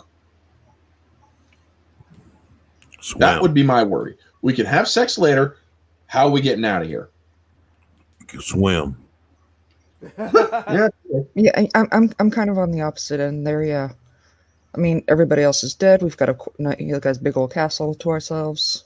Let's have some fun and then worry about how we're getting out of here later. They could have just stayed there if Mhm. they really wanted to. They're both immortals. Not like they could just fished or whatever. Oh, I don't know how. Well, they would have had to do something other than could they have to have like regular blood. But I mean, Yeah. hey, Yeah. whatever. Well, technically speaking, they could have fished. They just don't have to cook it. They have to drink the blood because Markus is drinking horse. You know. So Yeah, that is true. So now, what out of 10? How would you guys? We're gonna get to ratings. Mads, how would you rate Underworld Evolution from 1 to 10? 1 being god awful, 10 being I've been doing these with you. I know your ratings. Yeah. I'd have to put it more about a 7. I don't remember what I had the last one at, but I liked the movie, but there was a lot of stuff that didn't sit right with me. Mhm. You know? And most of it was until like what you point out. I couldn't really put my finger on it, or it was just that story of, like Michael being, after being talked up so much, that he's got the strength of a tissue paper bag. No. Yeah. 24/7. How would you rate this 1 out of 10?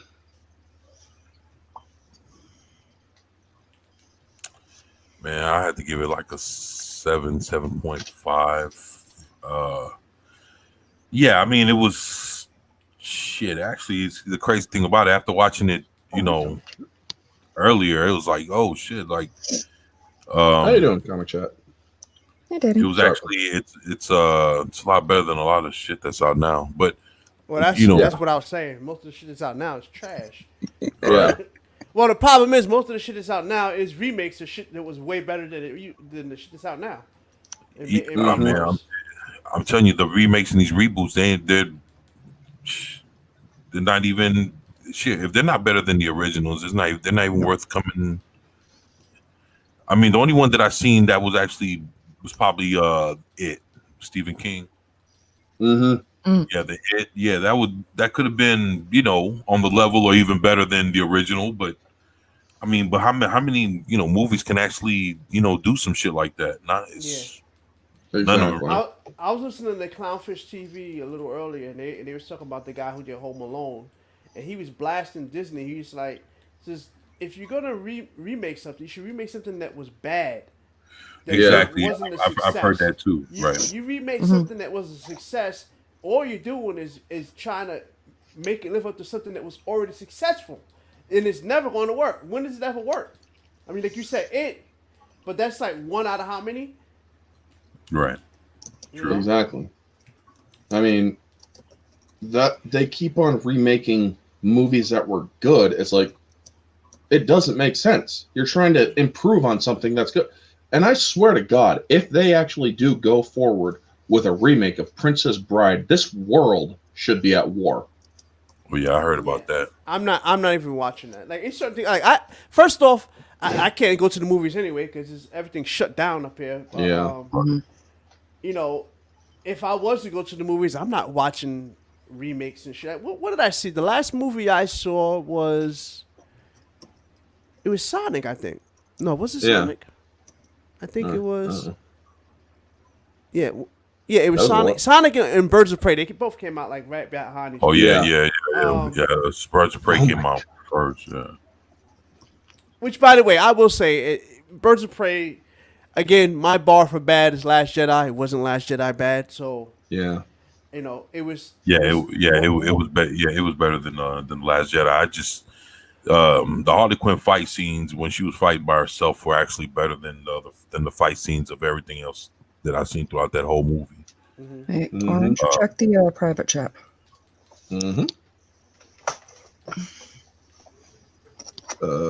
Kevin. Oh wow! Yes, well, that is interesting. Good point, Soul Assassin. Michael and Celine versus Edward and Bella Badasses versus Sparkles. Yeah, there you go. Mm-hmm. So yeah, Mads just dropped a pretty cool fact in the private chat. Wasn't sure if you were aware of that. I was not. Kevin Grievous, the guy who plays Reyes, yes, I did know he is the co-creator of Underworld, but I did not know that he actually drew the comics. Mhm. That is interesting. That is freaking awesome. I actually was watching one of his interviews after our last round. Oh, nice. Yeah. Because I knew that he was I had to hear the voice. You know, yeah, I know. We all know that you absolutely love his voice. I mean, folks, go back to the Underworld discussion. You'll have some fun with her, or we all had fun with her on that one. You know what? Next round is Rise of the Lycans, so y'all can have the same fun again. Exactly. We're gonna have a lot of fun with that. So, Demogeny, out of 10, how would you rate Underworld Evolution? I'm thinking everybody's giving it the same grade. I'm saying 7.5 also. Like I said, it was a lot of that is my bias towards Mistress Beckinsale. So yeah. Well, and you all know that I give the 3-tier, which objective, subjective, and moviegoer. Objectively, as I said in my previous or in my brief review, this movie is like a 4 out of 10. Objectively, without bias, this movie had so many problems with it. The inconsistencies, like I said, were very high. The makeup inconsistencies were very high. The continuity errors. I mean, the acting can only get you so far. The acting was good. Yeah. Sir, the casting was good. The score was good. The set dressing, phenomenal. But if you have inconsistencies in your story, that really damages your overall score. So objectively, 4 out of 10. Subjectively, I would give this a 9 out of 10. I really did like the story. Yes, there are problems with it, but if you turn your brain off like a moviegoer, you can enjoy it. It's a good beat the shit out of each other, blood, guts, bullets, shoot them up. You can't go wrong. And so, yeah, moviegoer is 10 out of 10. Moviegoer, folks, for those of you who don't know, I'm not deconstructing it in any way. I'm simply basing it off of its entertainment value. And in this case, Underworld Evolution, it's entertaining. You got a little bit of a lag here and there in a couple spots, and you also have digital willy removal. But yeah, this movie is basically very entertaining. I really liked it.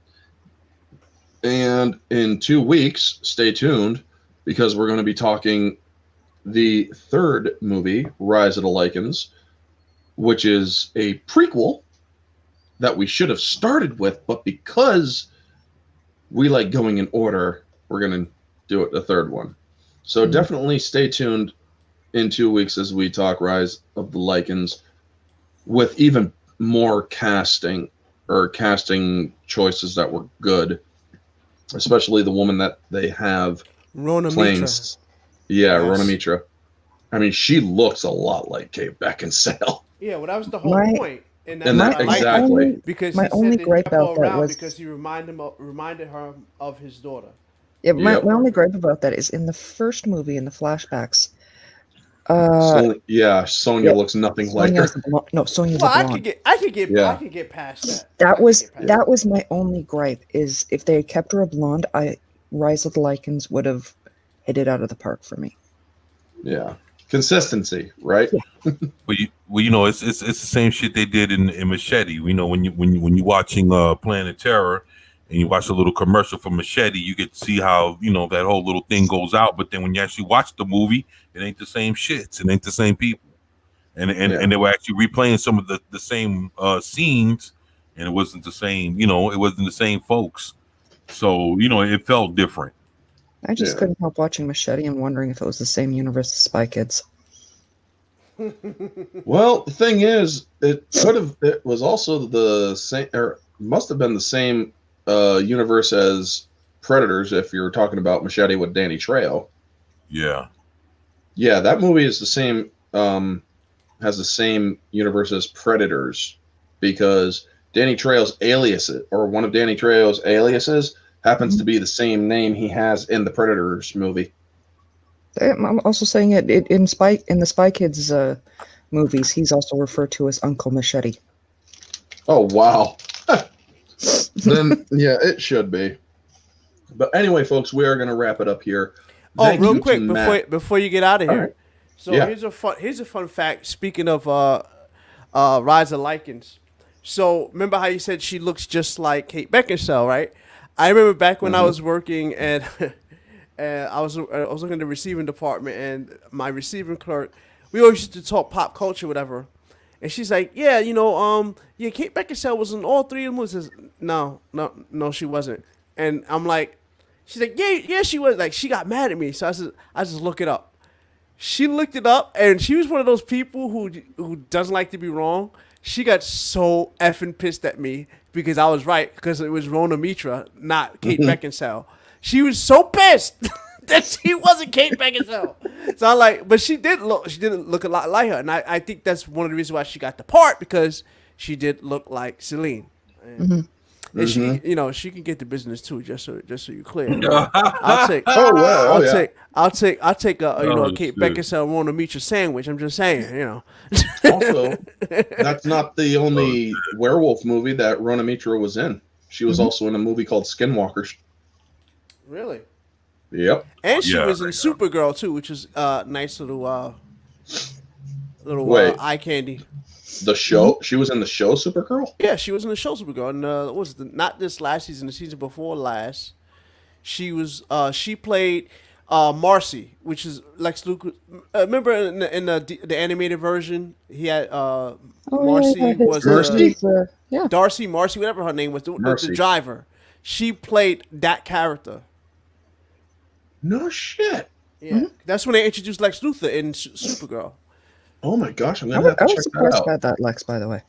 Yeah, I didn't like him as Lex. He looked too small and too clowny. He had moments that I actually liked it, but I liked the way he handled the character. Yeah. Yeah. Cryer as Lex Luthor was an interesting take. I'll say this. It was an interesting take on Lex Luthor.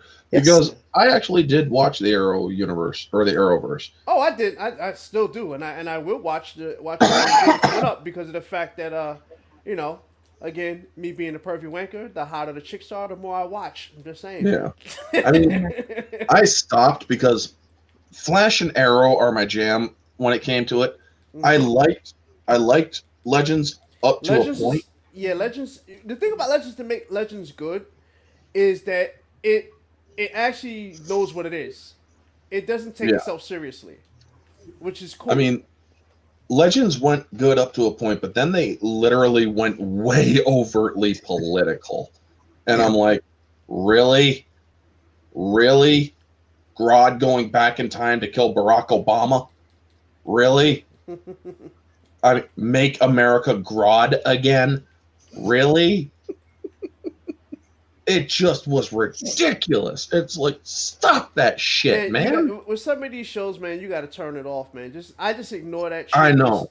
And I just watch it for what it is. Yeah. If you go watching every show like that, you're never gonna watch anything. Yeah, you're never gonna have fun. I mean, everything's like that now. Everything like that is has some form of fashion of it. My tolerance for it is as long as it's not ridiculous. Like perfect example, when I watched the Umbrella Academy, the first season was fantastic. I loved it. I even like Ellen Page in her vampire world-ending form, right? But when they went to the past, and then you see how they were affecting look, everybody knows what you do, and I know trying to wrap up, but everybody knows when you do any kind of time travel thing, it doesn't matter what time travel form you're using. The number one rule in every time travel scenario is don't affect the past. You never affect the past, because everything you do in the past, even if somebody had a coin and you picked that coin up and walked away with it, you altered the past. You know what I'm saying? You cannot alter the past. They're going in there, starting freaking sex cults, getting involved with the civil rights movement. The dude's boxing for freaking not Lucky Luciano, but the other mob guy. Bro, You get stuck in time. I'm sweeping up trash for the freaking duration because you know your brother's gonna come and get you. They even said it in this. If you know, what was it, number 6? What was his number? I forget. Whatever. Number 5 is like, you know he's coming to get you. Keep a low profile. Get a job bagging groceries. Be a cashier. Don't say nothing to nobody. They getting involved, altering the past. I'm like, are you kidding me? For me, that's the one aspect that bugs me about the show. Mm-hmm. I can set aside logic for a lot of these things. Mm-hmm. But you have a really, how to put this, diverse cast traveling through not very happy times for a diverse cast. Correct. Just saying. Yeah. Oh, yeah. Now, I mean, like you guys said, you got to find a way to turn it off. I can turn it off in some areas. In other areas, it does make it hard, especially when it's just wildly overt. Mm-hmm. Now, when it comes to The Mandalorian, I can enjoy watching. Oh, don't say anything yet. I didn't watch it. When I'm done here, I was actually going to watch it. I was going to watch it as soon as I'm done this, but don't say nothing. I'm not saying anything specific. All I'm saying is that the way that I can enjoy watching it is by basically saying it's nothing but a fan fiction. Mm-hmm. That's the only way I can actually enjoy watching it. And in some ways, I know I'm going to get hatred for this. I can enjoy a little bit of the Disney trilogy, a little bit of it. No, look, man, to each their own. I'm not one of those people to say you have to hate it, man. I'm not. Yeah. If you look, my niece likes the new She-Ra. I was like, oh. I'm like, oh. But that's my baby. I love her. So you know, I like, oh. It hurt my soul a little bit, but you know, I love my baby. You know what I'm saying? So you just gotta keep rolling with it. Yeah. I mean, I'm gonna definitely. I have a niece that's gonna be born in December coming up. Mm-hmm. I'm going to get her Star Wars movies. It's like, you're going to watch these movies, and I'm going to make sure your dad makes you watch these movies while you're growing up. You're going to be, like the rest of us, a Star Wars fan. But you're not going to watch the Disney crap until later on. When your Uncle Dan, yes, I'm not afraid to let my name be known. When your Uncle Dan brings you or lets you know, you're going to know this is how Disney tried doing Star Wars. Yeah. This is how Star Wars should be. You know, it's a beautiful thing. So one of my best friends, she just had her second son. Everybody's having babies, by the way. I know 5 people. Five. I'm counting 5 that just had babies, right? Or either they just had babies. Well, actually, no, 5. It's been 5. 5 people having babies and some more that's happening. This whole CV thing. Everybody ain't got nothing else to do, so there's a lot of smashing going on. So everybody dropping babies right around now. But my best friend, she she had her son. I call him my little nephew. Watching Star Wars, and she put it up on Instagram, and she had Return of the Jedi on. I says, "Good, you got him doing the right one. Excellent." Yeah. And she's like, "Yeah, I knew you would appreciate that." Says, "You're damn right." Yeah.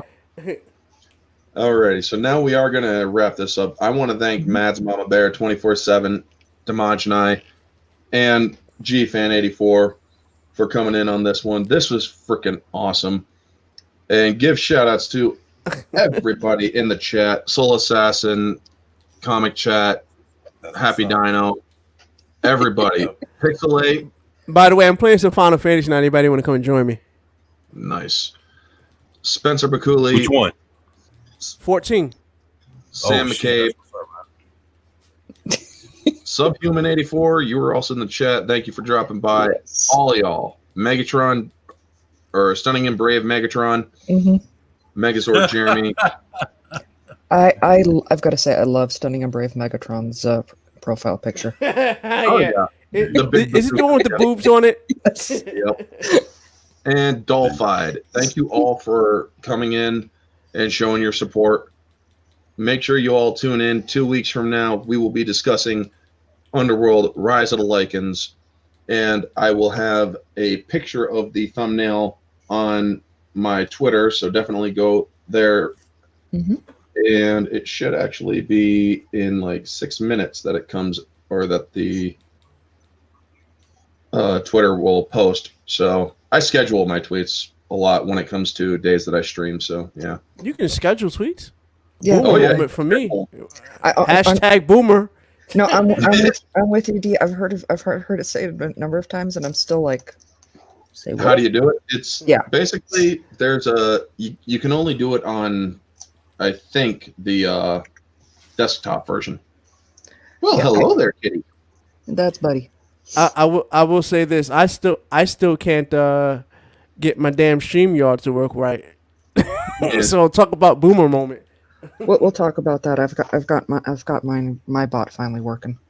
Yeah, Nice. and also, folks, for my Versus streams, that will be next week, where me and let me see, what one is it? I believe it is Hellboy versus Spawn. Interesting. Yep, it's Hellboy versus Spawn. Me, Ambassador. Let's see who else. Yep, me, Ambassador, Monta Big Thinks, Riot Kitty, and Giovanna are going to be discussing Hellboy versus Spawn. We do have one slot left if anybody wants to join. Hellboy So, versus Joker, Spawn. make it fast. But yes, Sounds that like you one might will have a be up. taker there. Hmm? Sounds like you might have a taker there, just the way he said it. You want to be on it, 24? Did you freeze? 24? I think he froze on us. He froze with his hair in the perfect position, pointing at the purple drapes. I love those drapes, by the way, man. Those are awesome. It's that life behind him I can't get over. Yeah. But yes, thank you. You know what? I'll contact him in messages on Twitter. But Mhm. anyway, folks, thank you for indeed tuning in. Stay tuned for the Versus stream next week, 9 p.m. Eastern Standard. And the next Underworld stream is in 2 weeks. Yep, he got booted. Yep. And that will be 9 p.m. Eastern Standard. All my streams on Fridays are 9 p.m. Eastern Standard because, well, that's the most convenient. Anyway, folks, that's going to be the video. If you catch this on the replay, y'all know the drill. Like, comment, subscribe, share, all that jazz. Let me know your thoughts down in the comment section below. What did you think of Underworld Evolution? Did you like it? Did you not like it? Did you see it completely riddled with errors? Or did you enjoy it like a moviegoer? Let me know all your thoughts down in the comment section below. Also, Have a great night, y'all. Thanks for having me, bro. Say what? I said thanks for having me. Oh, you're very welcome, Demaj9. And if you want to join on that one in 2 weeks, let me know, Mhm. and I'll definitely send you the link. All right, awesome. Hopefully, we can get Fatal J in here too. He loves the Underworld series too. That'd be a great addition to it. I know. Mhm. He said he wanted to join, but the last 2 weeks or the last 2 times he Well, unfortunately. they do have the Fantastic Four on Fridays too, so that's another Oh, problem. that's right. Yes. Oh shit, that's right. He's part of that, isn't he? Mhm. Damn. You know what? He could definitely be on the Blood Wars because the Blood Wars would take place on Christmas, so we might push it to the Saturday, not Friday. Unless Saturday doesn't work for people, then we'll push it to Sunday. So yeah. Either way, we'll work around it. We've got time Yeah, to figure we that will out. work around it. Oh, by the way, can I do a quick plug anyway? Yeah, So, give yourself a plug, man. Yeah, we have. Let's look here, because I gotta pull that up real fast just before we get out of here. Where we at? I just want to let y'all know what my watch time is because we are so close, How close? so close. Right, that's right. Just a little closer. You're near monetization now. Yes, I will. Yes. And Yeah, we're my trying goal to is get we him on it. have By his birthday. 16 more days. 16 more days before the 29th. I really want to get this in there before that because they got to do their channel review. I'm like you, man. I try to be very aggressively diplomatic on YouTube. This way I don't offend the YouTube gods. Yeah. I try to keep my political views to a minimum. Mm-hmm. Like honestly, like if you ever watch my channel, you notice it's certain words I don't use that a lot of people use. Like Yeah. when we're talking about the other side of things, I like to call them spectators rather than the other thing, Yes. because that word gets used so much that it's actually it's almost like a triggering word for the other side. And if you use those words, that's when It's a flag. they'll like try to like look at you some kind of way, and then it's bad enough I feel I'm being, you know, slightly shadow banned because I was getting more views when I had less subs. Just put it to you like that. Yeah. I hear you there too. I mean, last year alone, I got videos that had, you know, 3,000 views, bro. And when I seen that, I was like, holy shit, this is about to happen. And then and you know, when I started getting more subs, I getting lower and lower and lower. And I'm like, what the hell is YouTube doing to me right now? They are they're like, "Oh, you're definitely being successful. We can't have that." yeah. Well, right. you know, and it's like you say that they got rid of Tim Pool's thing with Alex Jones. I'm like, do you people understand when you cut off a man's tongue, it only means that you have afraid what they're saying, just to, you know, quote a little bit of Game of Thrones. There, yeah. You know, by you doing that, you're not proving that you're right. You're proving that the other side is right. You dumbasses. So we need 188 more hours. Okay. 188 more. I Yep. will, or after the full Aussie and stuff, I'll actually get my Chromebook on a playlist for you. Yes, thank you very much. So yeah, 188 more hours, and you know we are.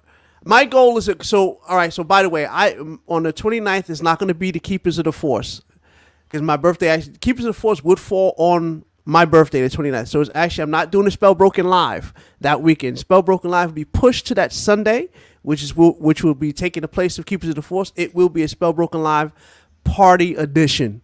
I basically invited almost the entire Fandom Menace. Nice. It's gonna be, you know, it's gonna be a rotating door. You know, I just want, and my goal is to, you know, have, if this works right, I would like to be monetized, and it'll be basically me thanking everybody for my journey. You know, even if it doesn't happen, if we get close and we miss it, I'm still gonna thank everybody for the journey. You know, anyway, you know, of where, you know, get me to where I'm at right now, because, you know, it's funny. Like some of my family members, they like my little cousin, she's like, you know, you're the only person I know that I physically know who has over 1,000 subscribers. Like that's like big to them, you know what I'm saying? And it's not like it's not downplaying it, you know what I'm saying? 1,000 subscribers. I never thought I would have 1,000. I'm actually 1180 now. But Nice. it's just like, you know, I'm trying to make this work, not just for me, but, you know, for, you know, my cousins and everybody else, you know, who tried to either make what they were doing work and either got sidetracked or whatever. So to me, this is it's almost like I'm holding up my fam doing this. You know what I'm saying? So like I said, that Sunday will be more like you know, a birthday party / thank you, plus a little concert. I will be doing some music, but it's gonna be in the first portion of the show because being I am in an apartment, I can't play my music loud all night. So I'm gonna have to do that as early as possible. And then for after that, it just basically be a hangout session. Everybody come in, hang out. We shoot the shit, and you know, maybe have a couple topics or whatever. But it's really gonna be just about having a good time and just be saying thank you to everybody. Megazord, Jeremy. Do we get a free hat if Mahajani hits 1,000 subs? Now I already hit 1,000 subs. He We need needs the hours. Yeah. We need the hours. I'm trying to get to 2,000 hours before the end of the year. I'm at like 1,580 something, and yeah, all I want is like at least 2,000 hours and 600 subs before the end of the year, and I'm at 590 right now. So You can do it, bro. You can do it. yeah, 600. Look. My thing is, you know, that day will be being if everything works the way I would like. You know, I have a lot of Fandom Minutes, like, and I invited a lot of heavy hitters. Hopefully, they will respond, and if we get them in, that'll be a easy way, because I know you're gonna be there, Matt. You're gonna be there. It'd be an easy way. Just, hey, look, check my channel out. You know, put your name out there. So I'm gonna basically use my little tiny channel to help springboard as many people as I can. Like people help springboard at me. So that's what this is gonna be about, also. All righty. And with that, folks, make sure you sub to these awesome YouTubers: Mads, Demogeny, 24/7, and even G-Fan, and definitely give their channels a watch. They cover some great content. And I know I'm looking young in the face. yeah, and definitely give Demogeny as much support as you can. Help get him to his monetization, and definitely tune into his birthday stream. Anyway, folks, with that, this has been Orange Hat Reviews and Panel. Have a wonderful night. Take care, and as always, stay humble. Take it easy.